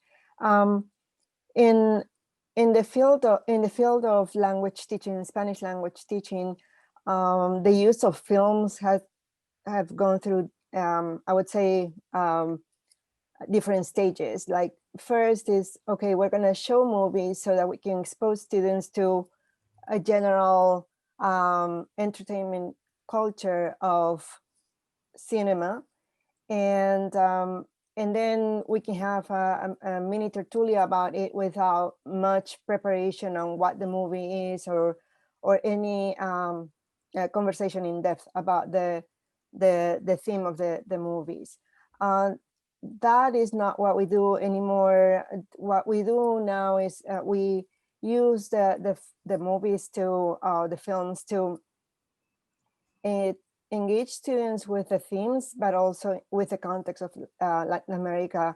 We expose them to the culture that brings the movie to the table, and but with the intention to have a conversation and an introspection about their own culture, you know, whether they're Americans or not, the students in our classes, and what resonates with them and how they interpret and how they engage with that aspect of the culture. So for language teaching, we have a conversation prior to watching the movie with some prompts of, you know, like the preview of the movie or the el cartel, you know, the poster of the movie. And we try to get them engaged in that way, because many of our students are not necessarily interested in movies or interested in Latin American cinema. So we need to prompt and prepare the field for that kind of conversation. And while they're watching the movie, and we don't watch the movies together, this is something that we assign for them to do. But during while they're watching, they have to take notes based on questions that we have. And the questions are mostly thematic because we are interested in that. And then we have an after watching the movie questions, you know, like what we call post-visionado. And those questions are more discussed in groups, basically to explore the thematic and to explore the reaction and the responses from the students. What we do extra is a self-reflection. The students try to see and reflect on what aspects of the movie are spoke to them in such a way that they could make a comparison to their own experiences in watching movies and American movies, or their own experiences in terms of the thematic, the themes that they are watching.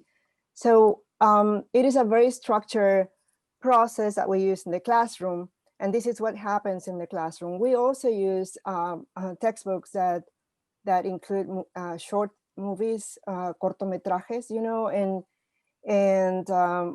we have a similar type of activities, you know, pre, during, and post conversation. And since this is a language class, or these are language classes, we are very interested in bringing up the vocabulary, the lexicon. So it's a different use of movies to the ones that Antonio and Anna have shared, but it is still a source of conversation and a source of understanding Latin America from one perspective. What we have done now in the Spanish program, at least here at Duke, we are doing that as part of our curriculum, but we also have created something called Proyecto Exploraciones. And we ask students to decide and choose activities throughout campus and Durham that will bring them some engagement with the culture of Latin America or the Spanish-speaking countries. And one of the things that we list on the menu of possible activities they can do, of course, is the film festival that CLACS has every fall. And we've had not many students, but a few students who have done it, and they have to describe what they do, and they have to also produce a self-reflection and a critical reflection of what they learn. And what is very interesting for me is if we're trying to promote students to take responsibility of their own teaching and explore areas that they are really interested in, it's going to be up to them to choose these movies or not. And we open the opportunities for them. And the few of them who have done it, it's only a few, it's true, but what they bring to their own learning is amazing. They find out things that they would not have discussed in the classroom, because they watch the movie, and then they attend the panels, you know, the roundtables after the movies. And for me, in the context of language teaching, and in the context of where are we locating these movies, Roman studies or CLACS are having the perfect space for our students to have access to these resources. Based on so that's part of what we do in the Spanish program. But now we also have a course on Latin American, not Latin American, women filmmakers, and that includes Latin American filmmakers and Spanish filmmakers. And this is a course taught by Ana Fernandez, one of the instructors in Roman studies. And I think that's a step forward in how we're doing and advancing the use of film in the language program. And to the question about what languages we use to discuss these movies, of course, in the Spanish language program, we try to use Spanish, but I am interested in the question of when we are looking at films in indigenous languages, is there an audience for these movies? And when we discuss them and we bring them to the class, which we do as well for classes that are discussing linguistic justice or linguistic rights, the value of those movies is in the fact that the movies are made in the language, and we discuss the issues of revitalization, for instance, and the attempts to bring language languages alive. And one of the series that I use in my classes is 68 Voices. I'm sure so many of you will not know about that series, produced by Gabriela Barillo in Mexico. And those are short films and animated films that are very interesting. They're done in narrations done in indigenous languages from Mexico. And we discuss in the class, you know, none of us speak those languages. So they are either translated into Spanish or into English. But the value of those of that material is we bring different questions, like who is creating this material, who is creating these videos, and who is watching these movies, as Antonio was asking before, and why are those questions relevant? And my my take on how we use that material is that we are moving in a translingual world, and so we are able to use either Spanish or English or any other language to talk about this and these products, you know, these cultural products that are not necessarily created by indigenous artists, but are relating or talking about indigenous languages in that case. So the question about what language or languages are we using to discuss this question is and to talk about the movies is very important from my point of view as well. But the fact that we are discussing them in English should not be, from my point of view, a reason to invalidate the process of exposure and discussion with the students. So that's what I have to say now.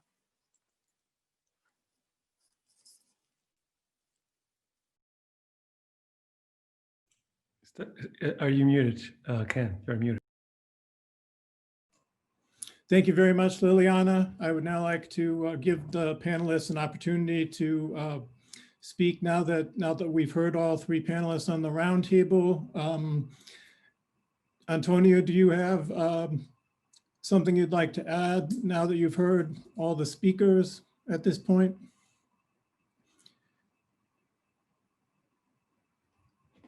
You are muted. Yeah, sorry.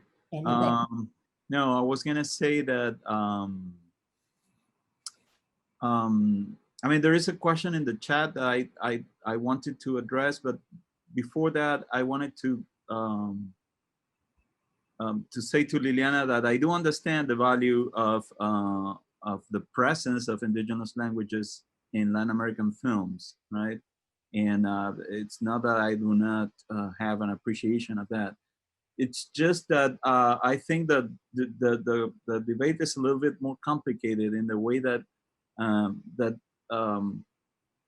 we can see how those films are in a way using those languages, and sometimes in contexts that do not really make a lot of sense, right?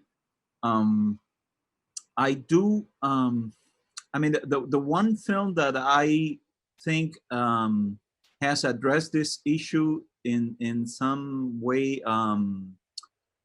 expressly is Pamela Yates' Mother Tongue, the film about the process of dubbing her film How to Nail the Granito, right? How to Nail a Dictator into Maya Shield, so that it can be showed to the people who cannot really consume the film in Spanish, right? I think that raises questions that many other films do not even Sanguinesi's films, right? And in their use of Quechua and Aymara, right? Really go beyond some sort of like very complicated tokenism there, right? In the fact that they are claiming some sort of genuinity or authenticity, just by the fact that they're showcasing the Indians speaking their language, right?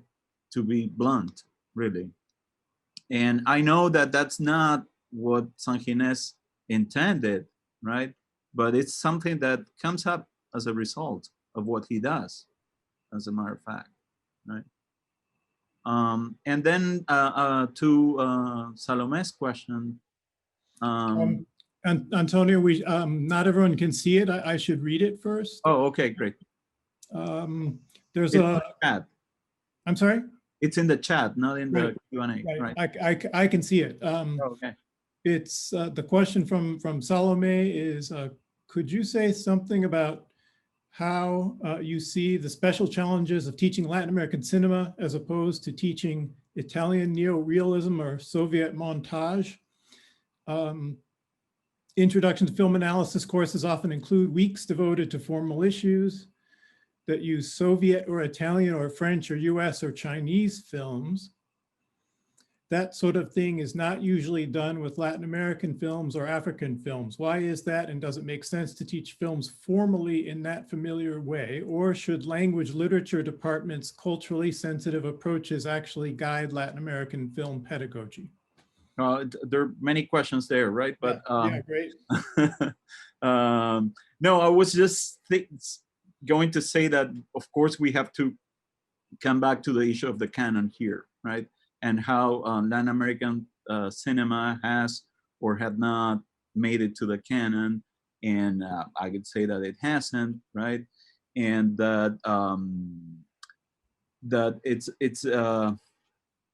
I mean, it's not only uncommon to see Latin American or like third world films used in introduction to film analysis or in general courses on film, but also that it's very rare to see readings of Latin American film that do not see them as dependent of the development of film in central countries, right, in the U.S. or Europe, right? It's very uncommon to find people who address in their teaching, I don't know, Dios y el Diablo en la Tierra del Sol as not relating to Western, right, to the Western genre, or who do not even third cinema, right, is I mean, I'm not saying that those are like totally original creations, but there's always this discourse that anything done in Latin America can be explained from its predecessors, right, in central cultures. Ana or Liliana, did you want to address Salome's question or questions? Absolutely. And as Antonio said, there's multiple questions in here, Salome, and this is so typical of you to do this, right? So first of all, you know, the Introduction to Film Studies course, you rightly say that we typically teach that course using certain canonical texts, so that for editing, we'll show a classic Hollywood film and some Eisenstein or Vertov. And then for the post-war period, you know, post-classicism comes Italian neorealism. Now, you say, or you suggest in your question, that these films are used in this context without much attention to contextual or historical issues. And I guess that the proof is in the pudding there. I mean, it's what kind of teacher are you, for heaven's sakes, if you're going to throw a film at the students without telling them anything about the culture? I mean, I may show them Eisenstein to teach montage, but I certainly have them read Eisenstein and explain the Russian Revolution so that they have a sense of where things are coming from. The same for Italian neorealism. I spend a whole section, a whole class period talking about post-war Italy, you know, talking about Mussolini, film industry under Mussolini, and then post-war Italy and how neorealism emerges out of this nexus of forces, but then also talking about the impact it has globally, not just on the US and not just about, you know, particular realist representational strategies. So that part of the question it's on us who teach courses like this, right? The second part of the question is, why don't we teach Latin American films for these reasons, or for the same utility value, right? To demonstrate, for example, editing, alternative visions of editing. Well, why do we have to use Eisenstein? Why don't we use, I don't know, Santiago Alvarez? That one's on us too. I think we have to, right? We could use Laura de los Hornos instead of Potemkin, and the students would probably thank us for it. Not if we made them watch all 3 parts, but you know, in measured doses.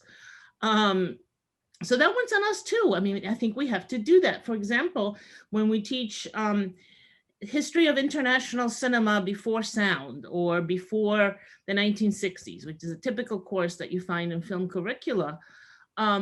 If we teach the history of international cinema so that silent cinema seems to occur only in the US and France, we're really doing a disservice to our students.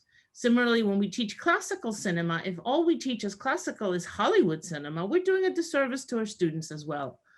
I'm beginning to see younger faculty in my department who are actually being extraordinarily innovative in this respect, really tipping the canon in interesting ways, so that I have a young colleague who teaches, who's an expert on Chinese cinema, in particular classical Chinese cinema, and for the equivalent time period of Chinese cinema. And he is teaching international, history of international cinema by mixing it up completely with Chinese and East Asian cinema in general, which is a fascinating and much more interesting way of teaching these days to our contemporary students than the traditional curriculum. So, however, the more complicated part of your question has to do with using films, right? And this is something that also circles back to Liliana's presentation on using film to advance language learning. I have a kind of problem about the notion of using film. So I don't have a problem with courses that are not film studies courses that use film. It is perfectly reasonable for any course, a sociology course, to use a film about juvenile delinquents to teach or illustrate juvenile delinquency. Go for it. Language learning requires tools, requires materials. So you use film. You can also use poetry. You may use magazines. I hope you're using telenovelas, because they're a lot more fun for students than a lot of films. So that's totally fine, but you're not really teaching film. You're teaching language, and you're using these tools, which are available to you. And you're right that, you know, that they enable different levels of engagement from the students. And I think that's wonderful. In terms of film courses and how we use films in film courses, it's a more complicated answer. It's a more complicated question, because I think that we are being irresponsible if we introduce a film simply for the use, simply to illustrate the use of a cute technique or something, or an innovative technique or something, without providing at least a minimum of context, even if it's not absolutely in-depth cultural sensitivity, but something beyond the country, director, and year. So that's a long answer to a long question. I hope that helps, Salome. I'd love to continue the conversation. Liliana, do you have anything to add? Yes. Thank you, Anna, for your comment. Definitely, films are resources in language teaching. We don't only use them for language, for the advancement of language learning. We also talk about different aspects of the culture, and we don't use the films also in empty. So we give some context beyond who made it and what year. And it depends on, one of the things that we're doing in language teaching is understanding that the students need to make connections with what they already know, what other materials they're studying in other courses. And And in that sense, we're trying to reach out to the interdisciplinarity of the college, you know, of what we want them to, how do we want them to make connections with their other courses. It's not just that learning Spanish is for the language requirement and it's in a bubble. No, we're doing activities and engaging with different type of texts, not only films, of course, in order to have conversations that are not happening only in the Spanish class. They're happening in other courses that they're taking. And what is really very motivating for us as instructors, and for me as the director in the Spanish program here, is to see that those connections are happening. You know, that is not just language here as in a vacuum, and then I don't know, history or sociology in different silos. You know, we are all connecting, and that's how we are using film in our classes. Great. We have another question. Do you include television series as part of your teaching? Antonio? Or anybody who wants to jump in? I certainly do. Okay. But I teach telenovelas. I write on telenovelas. You know, telenovelas is my wonderful, guilty, secret pleasure. I have the ability to be able to personally, guiltily, thoroughly enjoy them, and to then write scholarly about them and to teach them. It's very challenging to teach. Telenovelas in any language are challenging to teach because of their length. And until very recently, because it was impossible to obtain subtitled copies. And I subtitled many episodes myself just to make them available to students. But now, thanks to Netflix, they're widely available. So I actually have not done this recently, but I'm very eager to teach the contemporary Latin American serial. And I have not done it. I've come up with ideas. I haven't been able to find something that would really work for my class. I mean, it has to do with, as Anna was saying, of how long they are, right? If you want to fit that into a semester. I mean, I'm considering it, but I haven't done it, really.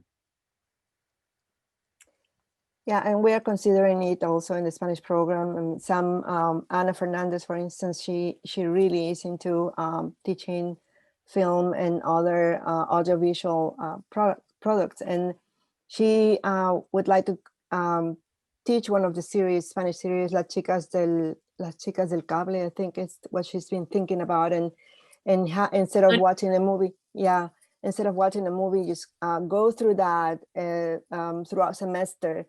And the question is, to connect that with language teaching requires a lot of extra work to support the experience of watching the series. So we are in that process where it takes time. So we're thinking about doing it, but we know the value of it. I mean, we haven't done the typical soap operas from Latin America because they are so long. I mean, we could do probably the whole year or more. So, but we are looking into Netflix now and some possibilities there. We have a comment from Laura Podolsky, another one of our panelists from an earlier conversation. I'd like for us to discuss a bit more the current availability of Latin American film or of certain Latin American films. I think the archive has grown, but also narrowed. So I want to throw that back at you, Laura, because why has the archive narrowed? I mean, you of all people, you know how hard I work to gather VHS tapes all over the world and then schlep them back to New Orleans. And at least now we do have a good number of films that we can, that are available digitally in digital versions. Now, having said that, if you mean narrowed in terms of the films that are legally available for classroom exhibition, that's probably true. if classroom exhibition is digital? Because as you know, I mean, we've depended for decades on personal VHS collections that we showed in classrooms without thinking twice about it about copyright. And in fact, the producers and directors of those films would have been extraordinarily happy that we were teaching them, and would only have been concerned that the quality of the VHSs was so bad, right? Right. I mean, that's exactly where I'm going, Anna, is so it seems today that we have a lot more choice, but at least at our university, we're now being told that we can no longer drop off materials to have them uploaded. And of course, even if we drop off materials, they have to be originals, right? And so where, you know, they're seeming like, oh, well, you can access all of these films on Canopy. No, you can't. And I will defend La Mano en la Trampa, by the way. I will defend Torre Nilsson. Let's say I want to teach. I did that to get your goat. So let's say I want to teach, you know, 1940s Argentine cinema, 1950s Argentine cinema, or I don't know, 1930s stuff. And what I have is a copy, probably pirated, from somebody I know very well who was very kind to me when I was very young. So all this great personal archive, but legally, I'm not going to be able to show it to my students. And then it gets back to Salome's question, which is, if we can only access certain films, then what we're teaching students, and I think this happens both in Spanish language courses within Spanish and Portuguese departments, and I imagine it's also Brazilian cinema courses, we teach this. Okay? We teach contemporary stuff. We teach the canonical stuff that's circulating. And I do worry that Netflix gives us this sense of like, oh, everything's available, which leads a lot of instructors to teach certain ways. And I also think we have to be activists on our campuses to insist with our librarians who are our partners, right? Streaming is really important because Canopy is not going to have everything. And I think we have to be more vocal about with the folks on campus who sometimes say, students can access everything now, and say, no, that's not the case. And moreover, there's a pedagogical loss, right? No, there really is. Intellectual and pedagogical question and a grave concern. And we ally ourselves with other colleagues in film studies throughout the university, you know, who see the same thing. So that's kind of where I was coming from. No, I think you're absolutely right. What about YouTube? Can you find like any Argentine film from the 40s in YouTube? You probably can. You can find a lot, but then it kind of depends what you're showing. So I could show some of that to a graduate student course where I have a lot of native and near native speakers. But if I'm going to teach it in a course in the Spanish department for majors, I got to be careful. So I showed a lot of Peronist documentaries that I got from the archive from Centro de Documentación, no sé, in Buenos Aires. But for them, it was very hard without subtitles. So YouTube and even these archives are wonderful resources, but you have to do a lot of work. And this goes back to Liliana's thing, right? You have to do a lot of not only historical contextual work, but linguistic work to set them up for that. And let alone, then you can't teach it I'm teaching Latin American film now in English. I can't teach that. No, and what I've been doing, I mean, I've been subtitling stuff myself for years because sometimes that's the only way. But yeah, once you have the conundrum of subtitles, then the archive goes like this. I would love to jump there because part of what happened when we started these conversations was to bring together a gang, Los Amigos del Cine Latinoamericano back in Pittsburgh. We had this fantastic librarian, Dr. Lozano, who for 40 plus years went from one book fair to another, collecting all sorts of things, and among them, of course, many films.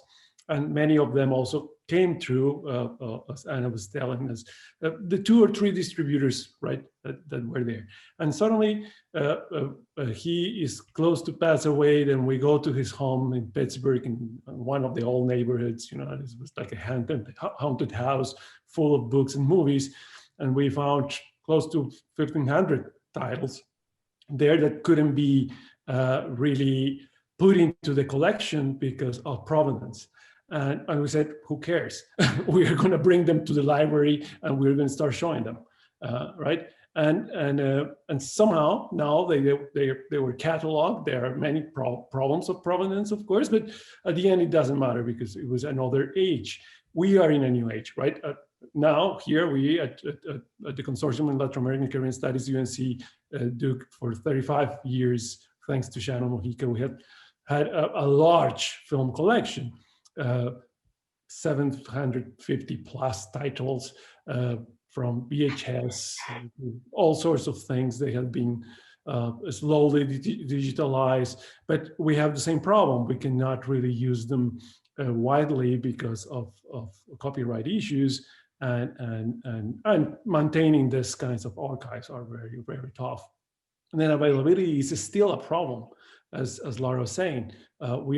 Yes, we have more availability. I mean, we at least have more communication. That was also the idea, to bring people like Giovanna Torres to say, oh, you can go there, you can speak to a filmmaker, to a producer, and say, hey, I want to text you, and could you send me your film, and we'll figure out what we do.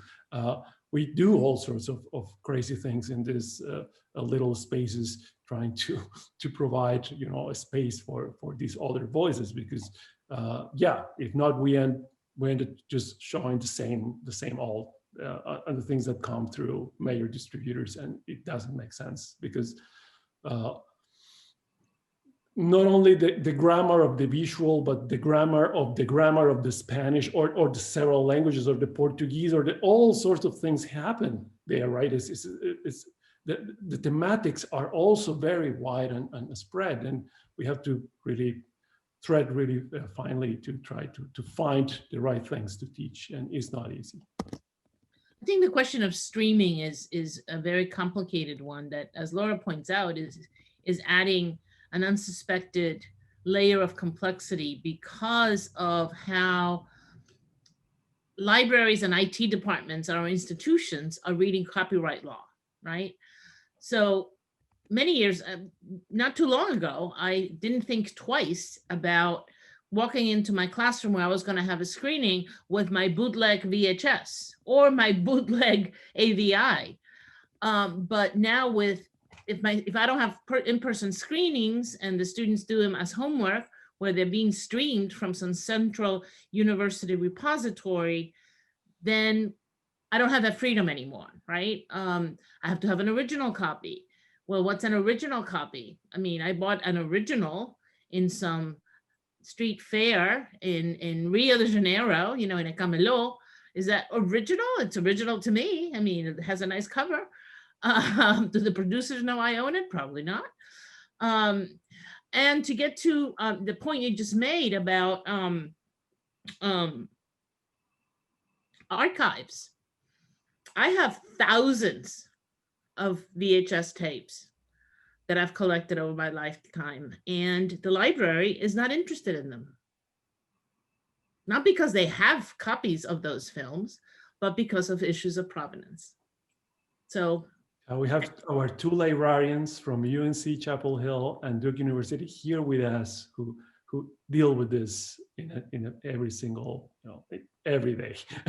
And yeah. I'd love to hear from them what they have done to convince the powers that be that it's fine to have personal copies in as library holdings that students can have access to. Okay. And I wouldn't want to be you if I had to move. It is a reason why I've stayed at Tulane all my life. We have another couple of questions coming up. One is from Carlos Delgado Diaz. ¿Cuál será el propósito de enseñar el cine latinoamericano, además de mostrar rasgos de la cultura de nuestros países? What would be the purpose of teaching Latin American cinema other than showing some of the cultural traits of our countries? Is that why you teach literature, to show the cultural traits of your countries? Film is an art form. And we're teaching Latin American film because Latin American filmmakers, like Latin American writers, have been extraordinarily successful at their art work. And as such, we teach film and the specificity of the medium so that our students can learn to appreciate their beauty, their complexity, their sensitivity, and their uniqueness.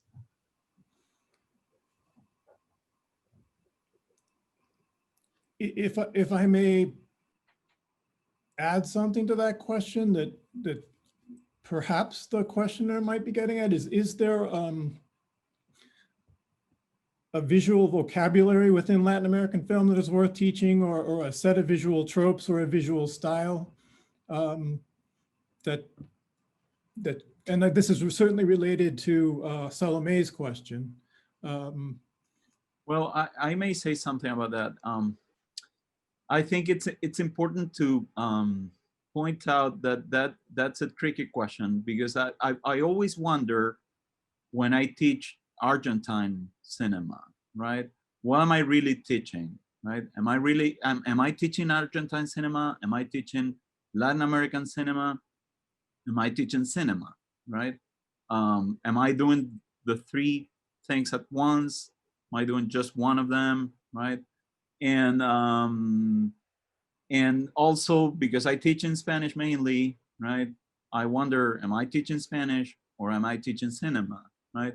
And it's very difficult to answer those questions, to get an answer to any of those questions, other than we're doing all at the same time, right? And I think, I mean, as the process of semiosis is indefinite, I mean, it never ends. The process of teaching is about the same, right? You can do anything with your materials, right?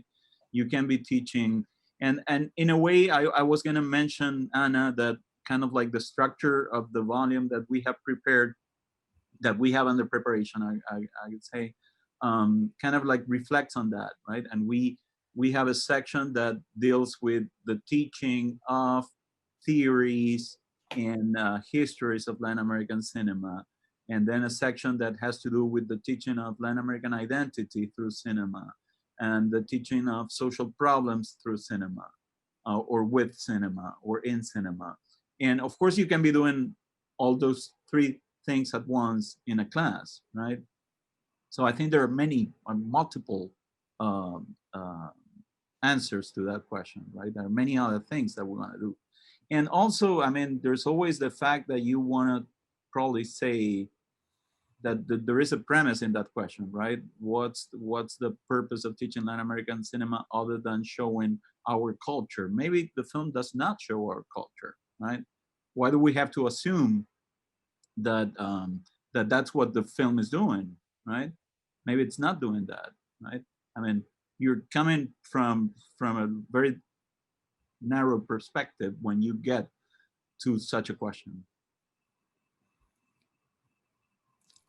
And if I can add something, I mean, I would say what is the Latin American culture? I mean, we are watching a movie and we're looking at the movie in the context of its production, and we can look at least in this, when we're using a film in the Spanish program, we can look at the art as well, the film as an art, but we are not experts in film studies, or we just do the appreciation, and we engage with students, because then they can also understand that there is these products that are artistic and are comparable to what they also experience as American in the US, as people in the US.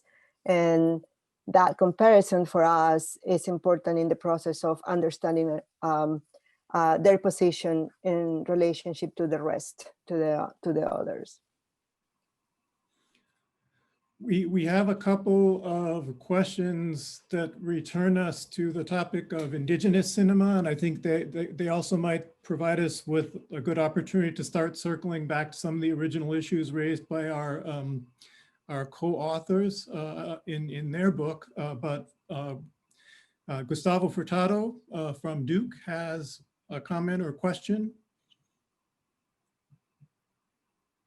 You're muted, so just unmute yourself. I was with telepathy, but it didn't work. Thanks for letting me join for a little bit. Great presentations. Nice to see you guys. Going back to the issue of language for a little bit, which I think is really interesting. And I think it's not just how cinema can or cannot be used to teach language, but what can language do for teaching of cinema in a more kind of profound way. And I found it really interesting to think with students about how Latin American film cultures, whether they are cinephilic, scholarly, buffs, is very multilingual. I remember when I was growing up in Brazil, like the films that would show up sometimes didn't have the proper subtitles at all, but they were the only copies that there were. So we'd see like a German film with French subtitles. I spoke neither language, right? But it would do that anyway. And I think that that's formative for many, many people all the way up to some extent, even to the present, less obviously, but I think it's still tremendously multilingual, right? And then also the issue of the appearance of monolingualism of film, even when we think of Latin American film, which can be a stronger false impression with the subtitles, because people they might miss the fact that sometimes indigenous languages do appear in these films, right? Somebody speaks Quechua for a moment or Aymara for a moment, and he might get subtitled, right? Or might not. And then like Claudia Llosa's films really play with that. Communities of languages and who understands what, when, and how that arrives to us in the US, in what way does the subtitling adds a layer of authorship to that dimension of film. So it's not superficial at all, right? It cuts to the heart of films. In addition to the sort of, there's some issues, just a couple of points real quick, like a lot of films with indigenous languages have made up languages, right? Hector Babenco's I Play in the Fields of the Lord, it's a made up indigenous language, right? It's a hodgepodge of compelling sounds that sound like a language. Or the film, there's someone away. El Abrazo de la Serpiente, the two Caramacates speak two different languages, but they are indigenous languages and it works for us. So there's all these issues that open up with the question of language and teaching that become actually more significant by the fact that we're teaching these films in the US. That would be different if we were teaching them in Argentina or Brazil. I just wanted to bring that up and see if that provokes any thought. Thanks for letting me join for a moment. Thanks, Gustavo. Yeah, I just want to comment on that precise comment of Gustavo, comment, but also to bring a question of Carlos Delgado Díez that says that la educación en cine latinoamericano es un tópico muy importante, no solamente en el contexto norteamericano, pero también para el ámbito universitario latinoamericano. That there is a responsibility of film scholars on Latin American film and Latin Americanist, because you are, yes, film scholars, but you are Latin Americanist also working on issues of Latin American different kinds of academic spaces, or not necessarily, but also using Latin American film to what happens down there, right? And again, we go to one of the issues that was raised yesterday. There is the issue of higher education as an extractive industry too, and that how we can just turn, we have to. I mean, there is something that we have to do from the university, as Antonio was saying. Why are we thinking now to put a volume on the pedagogies of Latin American film? Oh, because now there is a market niche. Is there because there is 50+ million Latinos in the U.S. because there's one of the big demographics coming into higher education. Because I don't know, but whatever. Then and there is what is going on down there, right? And what Anna was saying, that there is the differential on scholarly production from Latin America coming into the U.S. This I mean, we cannot translate it somehow, right? But is that a reality, or it is just that a frame, short framework in which we Latin Americanists are now, involved in this production of scholarly work within the market, the academic market in the North, right? And what is our responsibility to go back or to interact, right? Because we go and get the films down there, we go and get our copies and interview, directors or artists or whatever, and then we come here and that's it, right? And there is this issue that is interesting. And just one thing, yesterday in La Historia Oficial, we have the group of businessmen calling one of them El Machi, right? El Machi, El Machi. Machi, right? El Machi is a Mapuche word for a chief, right? Then there is the necessary instances of cultural translation, but also linguistic translation within many of these films, right? That talk also about the politics of accents, right? The multiple Latin Americas present within each of the cultural products we're using. And that also calls right about what Gustavo is saying, that there's this sophistication of language or lack of language, or the problem of literacy right around across Latin America, and the potential of Latin American film as erasing la ciudad letrada for a hyper, letter space in which grammar is not even necessary, right? Because we are in the realm of the audiovisual, something like that. Just a comment. And to that point, and to the point of Gustavo's comments, I mean, beyond indigenous languages and the issues of translating them or not, I think we have to think of subtitles. And somebody else brought up the issue of subtitles in the chat. Because if we think about cinema in Latin America, right, and about the constitution of film audiences in Latin America, we always have to begin with the fact that we know that the majority of films that Latin Americans consume are not Latin American. They are from Hollywood and from elsewhere. So what does that mean in terms of how a spectator relates him or herself or themselves vis-a-vis the screen, when that screen is not just the visual, but it's also language, because these are subtitled. For the vast majority, the films are subtitled. So what does it do? You know how many times your students will complain, I have to read the film, I just want to watch it. Well, what does it do when your experience of cinema, which for us is sonic and visual, also becomes filtered through the linguistic, through having to read subtitles at the same time as you absorb the images and the sounds? That's a profoundly different spectatorial position. And we've rarely talked about that in the field.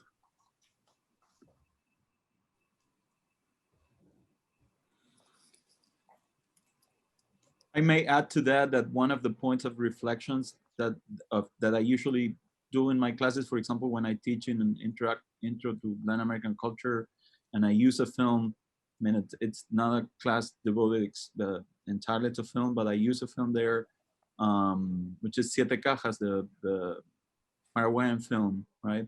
Which is one of those very polylingual examples of Latin American films, right? So there's a Guarani spoken there, there's Spanish, there is the mix, there is some English, and there's Korean, right? So what the film does, at least the canopy version of the film does, is that it subtitles Spanish and Guarani without distinction, right? It never tells you what language you are hearing, right? It all appears the same, but it doesn't subtitle the Korean, right? So the Korean is totally absent from comprehension, and Guarani and Spanish are equalized by the film, right, in the subtitles, right? So if you do not have the ear to distinguish the two languages, you think that they're speaking just one language, right? And it's an important element in the story, who can speak each language and who can speak both, right? And who's monolingual and who isn't. And the same happens to me as a spectator when I watch something, any like Israeli film or Palestinian film in which they speak Hebrew and Arabic, and the subtitles do not tell me what they're subtitling, right? What each of the characters is speaking. So again, it's creating that that illusion, and that happens with Fauda on Netflix, right? They do that. I think at one point they changed it and they used the brackets to indicate Arabic or one of the languages, right? But it's of course, I mean, an expression of imperialism, right? Of course, right? That's it. It's difficult to imagine a world outside English, right? And it's easier if we do not represent it with the complexity that it should be represented with. Right. I would say, I would add to that, Antonio, that what you said is the presence of imperialism and the illusion of monolingualism, you know, for the spectator, and that's when our role as instructors, as teachers, or professors, however you want to call yourself, is so important, you know, to address these differences in language use, and who is, as you said, who is using what language, and how do you recognize it if everything is translated into one chunk of English, and that is one of the sources of you know, like deep reflection on power and language. There's a question asking how many indigenous groups have developed a film about their lives that isn't necessarily done in a colonial way or done by colonizers. None that I know of, but I'm no specialist in that field. You know. Oh, but there are a lot of indigenous communities all over Latin America that are producing their own work. I mean, this is what Amanda de Córdoba was talking about yesterday, right? It may not be on celluloid, but who uses celluloid anymore? It started on video, and it's now on digital media. But they are attempting to use the media in ways that make sense to them, right? As opposed to the standard ways of, you want to call it that, of the colonized uses of the media. So I wouldn't say that there's they're consciously decolonizing anything. They're using it to express themselves and their beliefs and their histories and their languages. Exactly. The question is that cinema or not, right? Is audiovisual production connected to cultural revival? And of course, it's all the great areas. Some people will use them as cinematic production and read them as such, as in the constitution of national or autonomous discourses. And it could be very important to do that exercise. And I think Amalia was talking about that, right, in the emergence of many collectives, because here we talk about also the erasure of authorship, but collective production, of course, transmission of technologies, right, or the transferability of technologies, that it has to happen in order for this to happen, right? The creation of alternative archives, all sorts of things happening there. And yes, there are many, many happening right now at this point, at this moment. And there are some people like me looking at them carefully and using them to teach, I don't know, issues like the environment or other kinds of issues, right? Autonomies. And cinema has become a very porous term in and of itself, because very few people use celluloid anymore. We don't go to theaters to watch our films anymore. So if our film was shot on digital media and we're watching it on our 60-inch TV, is it film? I would argue it's still cinema, but it's not been constituted the same way that it used to be, but we're still filtering it through very similar paradigms of aesthetic and spectatorial experience. I wanted to give Ana and Antonio a chance to maybe, I think you raised issues earlier about where in the curriculum Latin American cinema should fit, and also how strategies and approaches to teaching Latin America cinema might have changed in response to different things, whether it be transnationalism or something else. Did you want to cover some of the things you cover in the book, or would that be previewing something you want to wait and release later?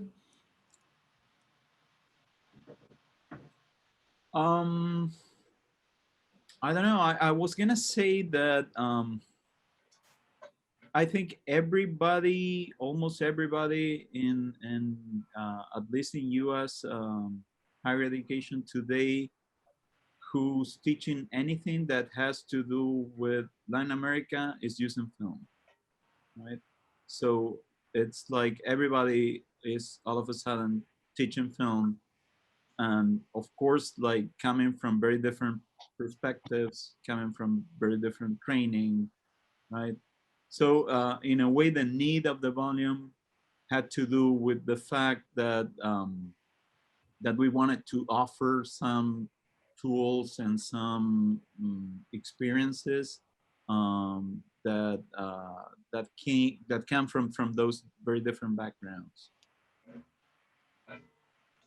So yeah, the goal of the book is really to serve as I think of it, you know, it's sort of like, you know, what is the status of Latin American film instruction or the teaching of Latin American film writ large in 2020, right? What are the different ways that Latin American film is used, whether it's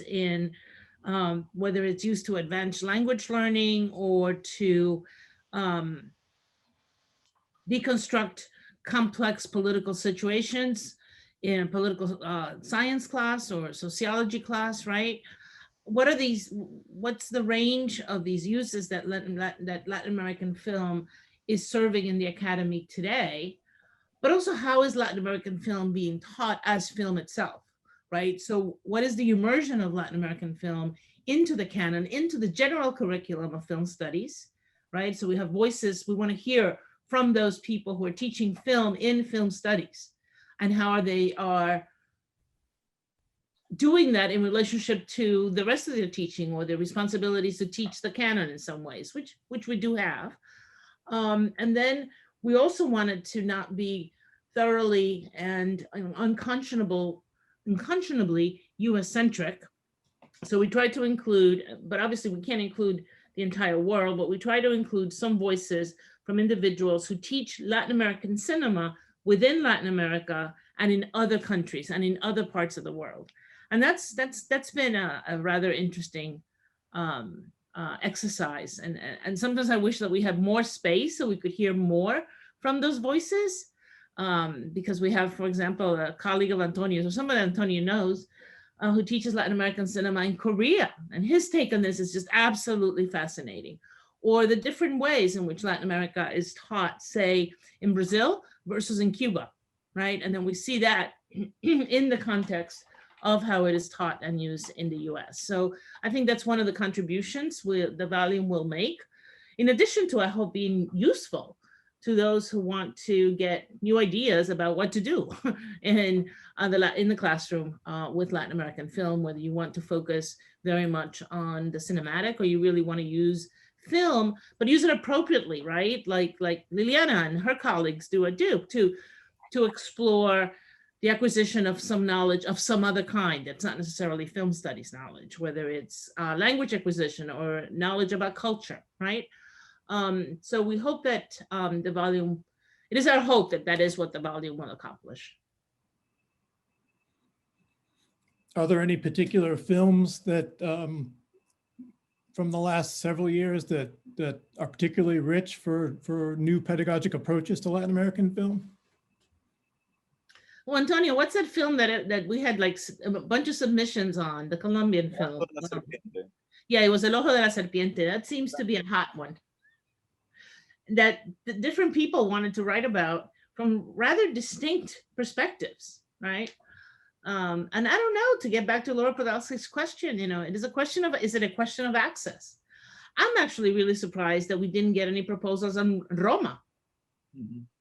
Since that's a film that almost everybody has seen and almost everybody seems to have something to say about it.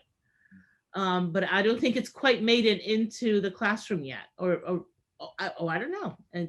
It was a surprise that El Ojo de la Serpiente had all these different takes on it that people were offering us, and Roma did not, and did not even appear in the submissions. There was a question on the chat earlier about what we mean when we refer to made-up languages, and I just wanted to clarify that, because it doesn't just refer to languages that are unofficial, you know, like Spanglish. I am a proud speaker of Spanglish in most circumstances, and except academic ones, I try not to. And no, that's not, I don't think that's what Gustavo was referring to, or what I was also alluding to. It's languages that literally do not exist, that just sound foreign. So it's the same language that most Indians and Westerns speak. It's a non-language. It's not something used for communication among any groups. It's simply guttural sounds that sound like something, that sound aggressive or sound happy or sound sad. So not real in any way, shape, or form. Imaginary languages. Does anyone have anything to add? We're sort of at the end of the questions, and we're starting to run out of time.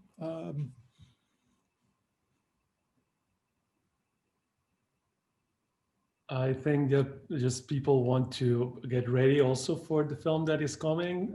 Those who remain, Los que se quedan, a very important piece on this new tradition of documentaries about migration, the ones that come and the ones that stay. That starts at 7 p.m. here in the North Carolina Latin American Film Festival, the 35th anniversary. We are so pleased, so honored, so happy to have you.